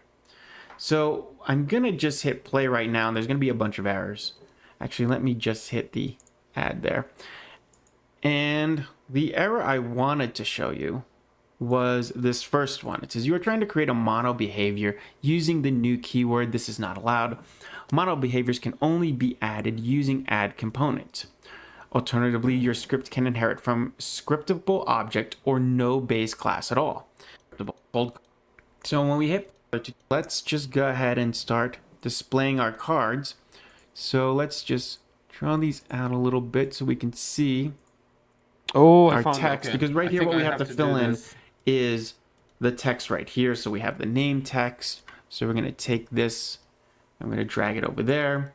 Cost text, which I believe I called mana text right here. Lost my card. So where it says mana text, that was our mana cost or whatever resource we're using. Our power text, which is right here. I think so. And we have also our description text right here. And now what's going to happen is that the ID, we'll just leave it at 0. The ID we put here will tell us the human, a dwarf. So now we have a card database, and we have the ability to retrieve the information about that card using the script to create a card. These things, and that's what it does. And now if I were to change the display ID to 1, I should be able to hit play, and now it's gone to the second one. It went to the second display ID, and right here, if we go to our scripts, the second one, it starts with 0 and goes 1, 2, 3, 4. That's how arrays work. But the one that is designated 1 was the human. It had 2, 1, and it said this is a human. And that's exactly what it says here. And you can just go down the line with all of them. If I were to hit 3, I think it's the dwarf. That's pretty simple. And right there, dwarf, 4, 4, and 4, and this is a dwarf. So now we have a card database, and we have the ability to retrieve the information about that card using the script to create a card. Very interesting. So that's all for today. As always, thank you for watching. Like this video, subscribe to my channel, follow me on Facebook and Twitter, and support me. Hello, and welcome to my tutorial series on how to make a collective card game in Unity. In this video, I just wanted to take a couple minutes to better explain the list and how it works, because I didn't think I did a good job of doing that in the prior video. Let's get started. A list is a dynamically sized array, meaning we don't need to know how many elements it's going to have ahead of time. We need a class to store in our list. Right here is a class called card, and it's very similar to the one we created in our game. Some of the names that are being given to these variables are different than the one in your game because this is a different project I'm using as an example. Right down here is a constructor for our variables. This is very similar to what we've already done and how we allocated these variables. Now let's create our list. Let's go over here to this card database script. In here, we created our list. In order to create a list, we need to make sure we put in using system.collections.generic. To call the list, we need to type the word list, and inside here is our data type, which in this case is the class card we created. This can be any type of data type though for any list you will make. It could be an int or a string. Right here is the name of our list. We call it card list, and we set it equal to the new list we're going to create of our data type. Now let's add items to our list. We are doing that down here. We are calling the name of our list right here, card list. We're using this add function, and over here is the constructor we are using. If you see how I mouse over, it says card.card, and then it has all this information right here. This is the class, this is the constructor, and this is the information that's getting applied to it. That is all similar to this right here. Here's our class, here's our constructor, and this is all the information that's getting applied to it. Int ID, a string called card name, an int for cost, and an int for power. That's all the same right here, and these are the new pieces of information that we are applying to it. 0 is the ID, this card has no name, it has 0 for mana, and it has 0 for power. The next one, the ID is 1, the name of the card will be elf, the mana is 2, and the power is 1000. So that's it for today. Series on how to. and welcome to my tutorial series on how to make a collective card game in Unity. In this video, we're going to show an alternative method to be able to save our card data through a scriptable object. Let's get started. So last video I was going over how the classes work. We created this class named card. It was going to work here with this display card to put the information into our card. And at the end of the video, I mentioned how you can also do this through a scriptable object. However, I kind of failed to describe or discuss what the scriptable object was, and there's probably some questions about the difference between the class and the scriptable object. So I'm going to take this video to do this since I just finished this in the other video, and it's relatable on back-to-back videos. So what I did here is that I created a new card class. I just called it card2, and I made that a scriptable object.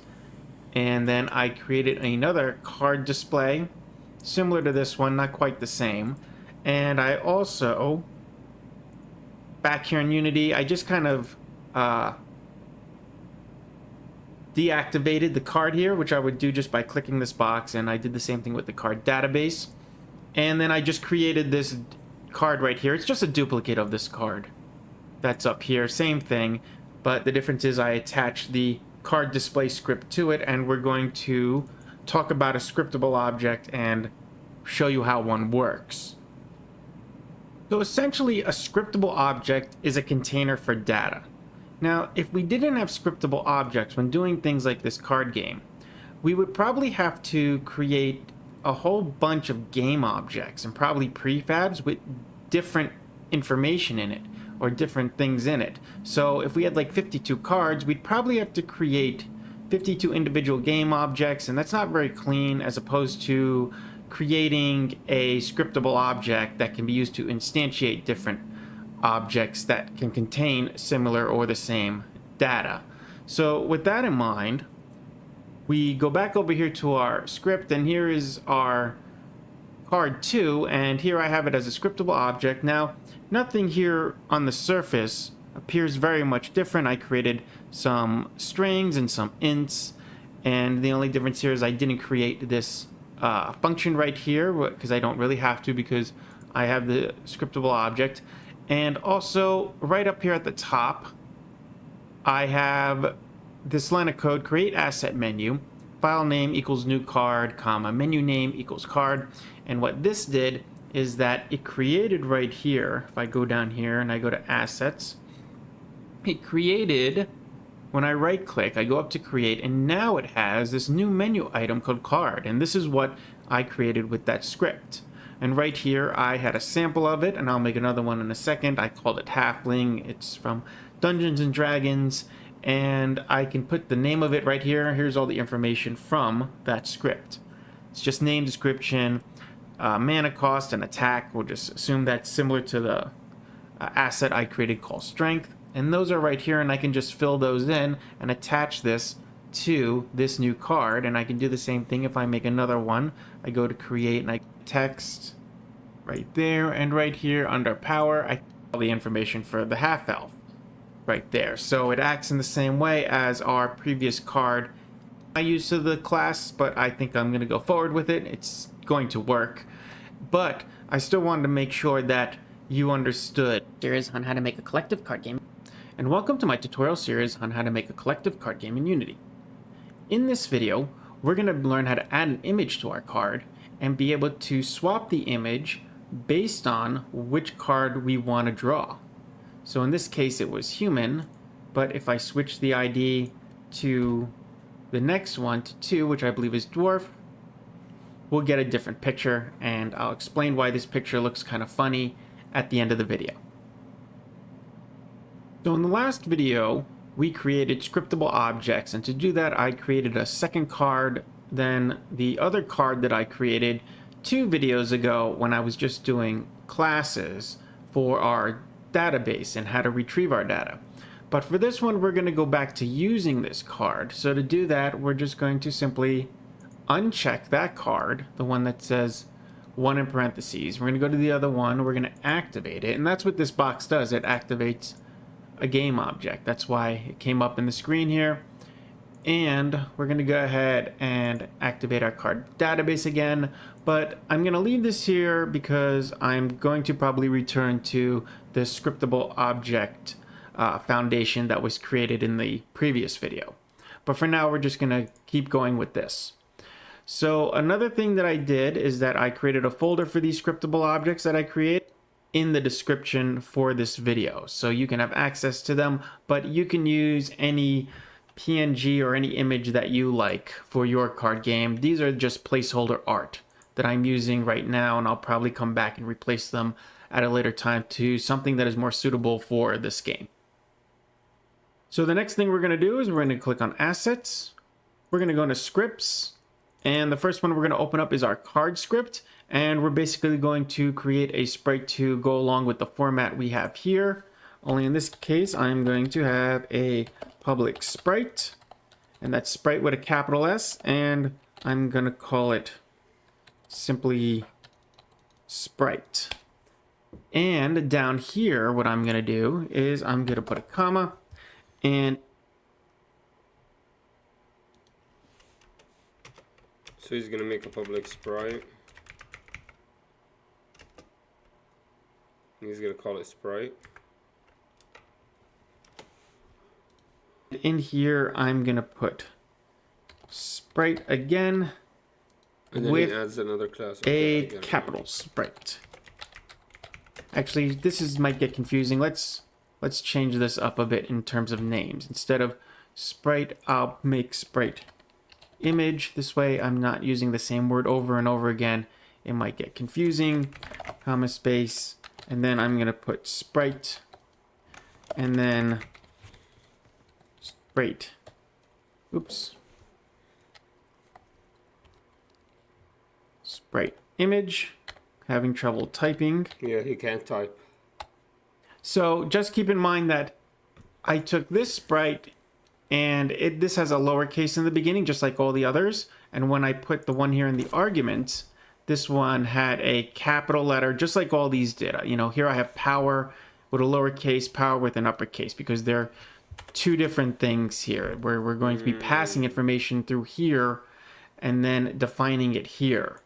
So just like last time, only this time with the sprite. So then I'm going to say that sprite with a lowercase is going to equal uppercase sprite image. Okay. So now we want to go into our card database folder, and we want to make sure that we put our sprite image into our database. And to do that, we're going to go right here. We're going to create a space, and we're going to put resources, and then dot load. Oops, brackets, and inside here we're going to write the word sprite, and next to that we're going to have a parentheses, and inside the parentheses we're going to put quote comic heroes, and then at the end, actually we should have one more parentheses right there. I'll make a little space so we can differentiate between the two. Actually, this should have a comma also. So after our none here, we should have a comma. It should say resources.load, then in between these brackets the word sprite and comic heroes. Resources.load refers to, right here is I have this folder called resources. We're creating a route for this, or a path for this, where we're saying we want to load what's in this folder right here, and the folder's name is resources. So that's what is referencing right here, resources.load, and in there we want to load a sprite, and the sprite's name is comic heroes. And remember, when you're naming stuff, that it has the same exact spelling, comic heroes, like that. So back to our script here, we're going to now take this, right click, copy, and right here put comma. Oops, we don't need to put a comma space because we Control V. Actually, yes, we do need to put a comma there. So now it says the same thing, resources.load sprite comic heroes, but now we want to put the name of the other sprite, which is Cybergirl. So as before, make sure that you spell this the same as you would right here. I'm sorry, right here where it says Cybergirl. So now we're just going to repeat everything here to fill in the rest of our card list. So Control V to paste, and there it says resources, and then we have the comic heroes, comma, space, Control V, and then we'll change this one to Cybergirl. And the last one, Control V, will just leave as comic heroes. I'll leave these spaces here so when you're looking at them, there isn't much confusion with all these parentheses at the end. And so we have alternating pictures for each one of our cards. It is going to look a little weird because our human is going to be Cybergirl and our troll is going to be comic heroes. Like I said, I'll probably end down here. We're going to name it the same thing. We're going to put of our, with that in mind, we'll hit save there. And then we'll go to display card. And now here under these variables, we're going to put public sprite like we did before. And we're going to name it the same thing. We're going to put sprite image. And down here into these, which correspond to our UI, we're going to put public image, and we'll just call this art image. And down here where we have to, in our start function where we wanted this to increment, we're going to put here sprite image is going to equal display card, brackets with a 0 in it to show that it's starting from the beginning, which is 0. And then at the end of it, dot sprite image, semicolon at the end. And then down here, what we want is that we want to put dot sprite, and that's going to equal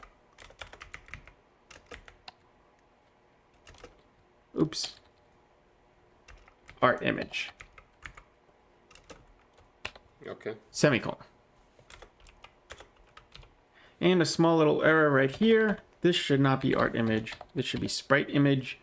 So just to recap for a second, just because we did a lot of typing here and we kind of went back and forth between sprite image and art image and a lot of things that might seem repeatable. We started off in our card script by making a public sprite, and we named it sprite image.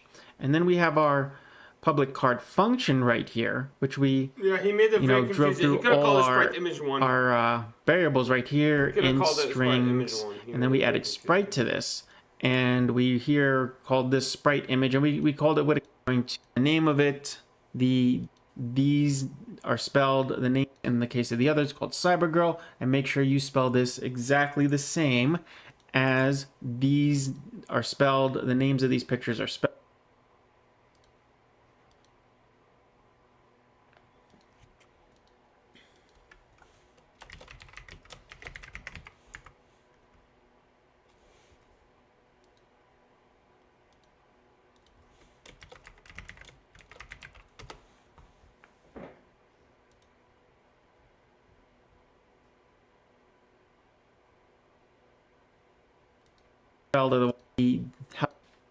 Here is where we provided the sprite, and we loaded it from a folder called resources, which is here.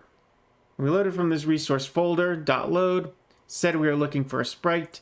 In the case of one, it's called Comic Heroes. In the case of the other, it's called Cybergirl. And make sure you spell this exactly the same as these are spelled. The names of these pictures are spelled, otherwise it won't work.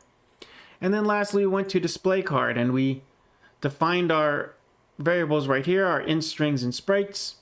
Then these coincide with what's in the UI, because it's in the form of text and image here, because it's not called sprite in the UI, it's called image. When we go over here to our card, it's an image. And then with Girl, the health with Unity. And let's go back to our card. And right here we have our first card. Let's go to, actually, yeah, let's just use the first card. Let's hit play. That's its ID. So when we hit play. Okay, wait. There's a. Apparently. An extra edition.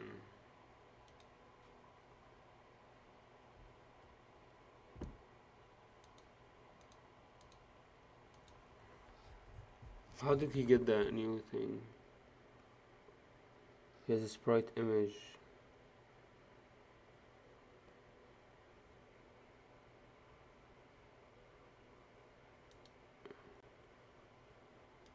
I didn't get that.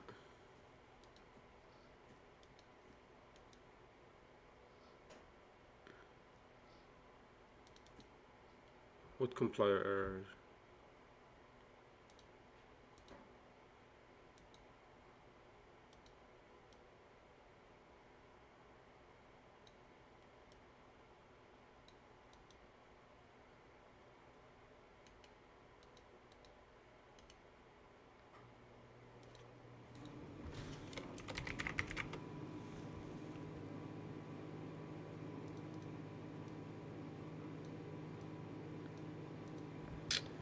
Okay.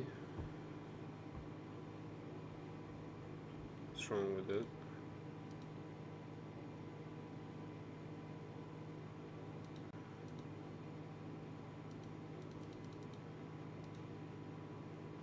Not really sure what's wrong with it. They won't tell me what the compiler issue is.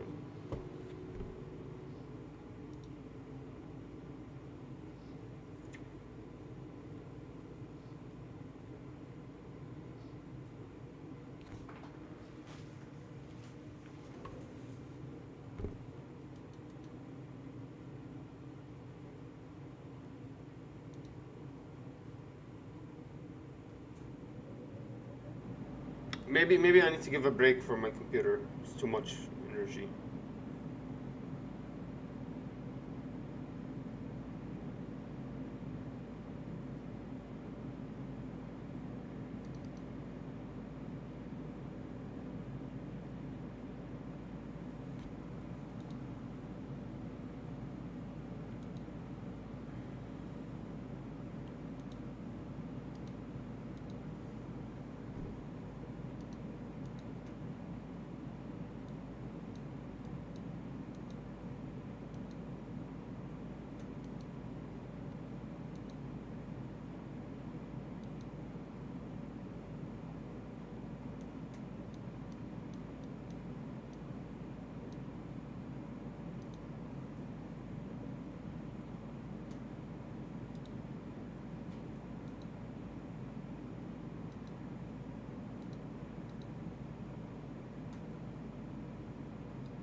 What the hell happened?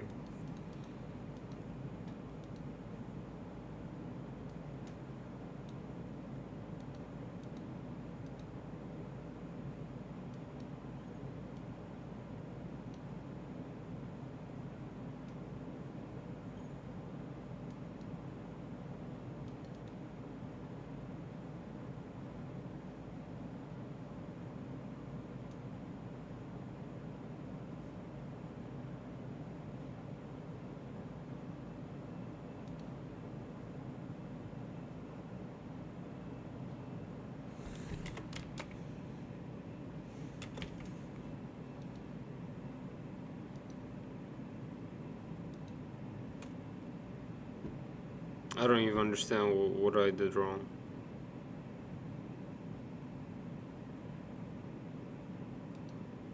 I didn't do anything wrong.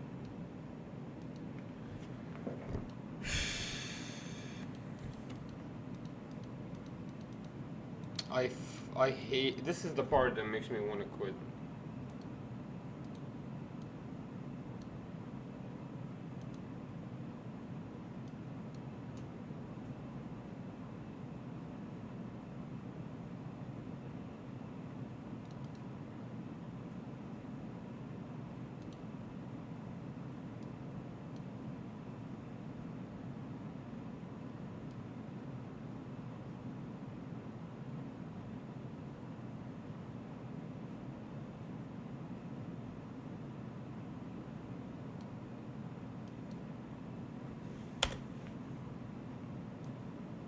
The problem is my compiler is giving me no errors.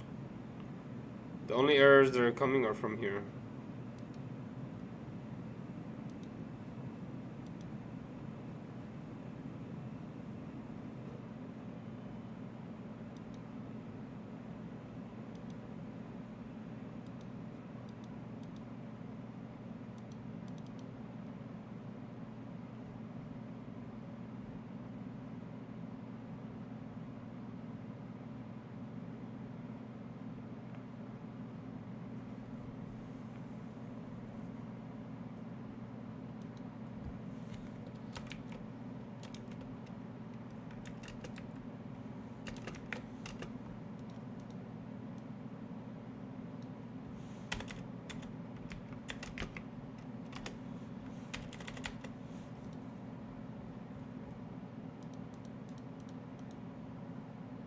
Everything's perfect. Just won't run, refuses.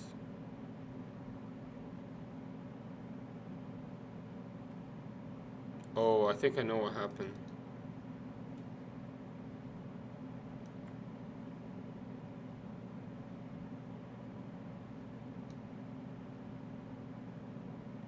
I don't know. Actually, I have no idea. I have no idea what happened. Alright, I guess we'll take a break there. I mean, this is a failure. Okay. Does this Card make it number one anywhere? is a human. Oops, we forgot. Hello, and welcome to my tutorial. If we hit play, I mean, he's we can- making it the hardest way to make a card. we can have information placed on our card. Right here, and tutorial of 40 cards to play within our game. Let's get started. Collective card game in Unity. In this episode, we're going to learn how to create a random deck of 40 cards to play with, be placed on, and we can, the information, a deriving. How do you shuffle? Hello. And welcome to my tutorial series on how to make a collective. I'm going to go down to UI,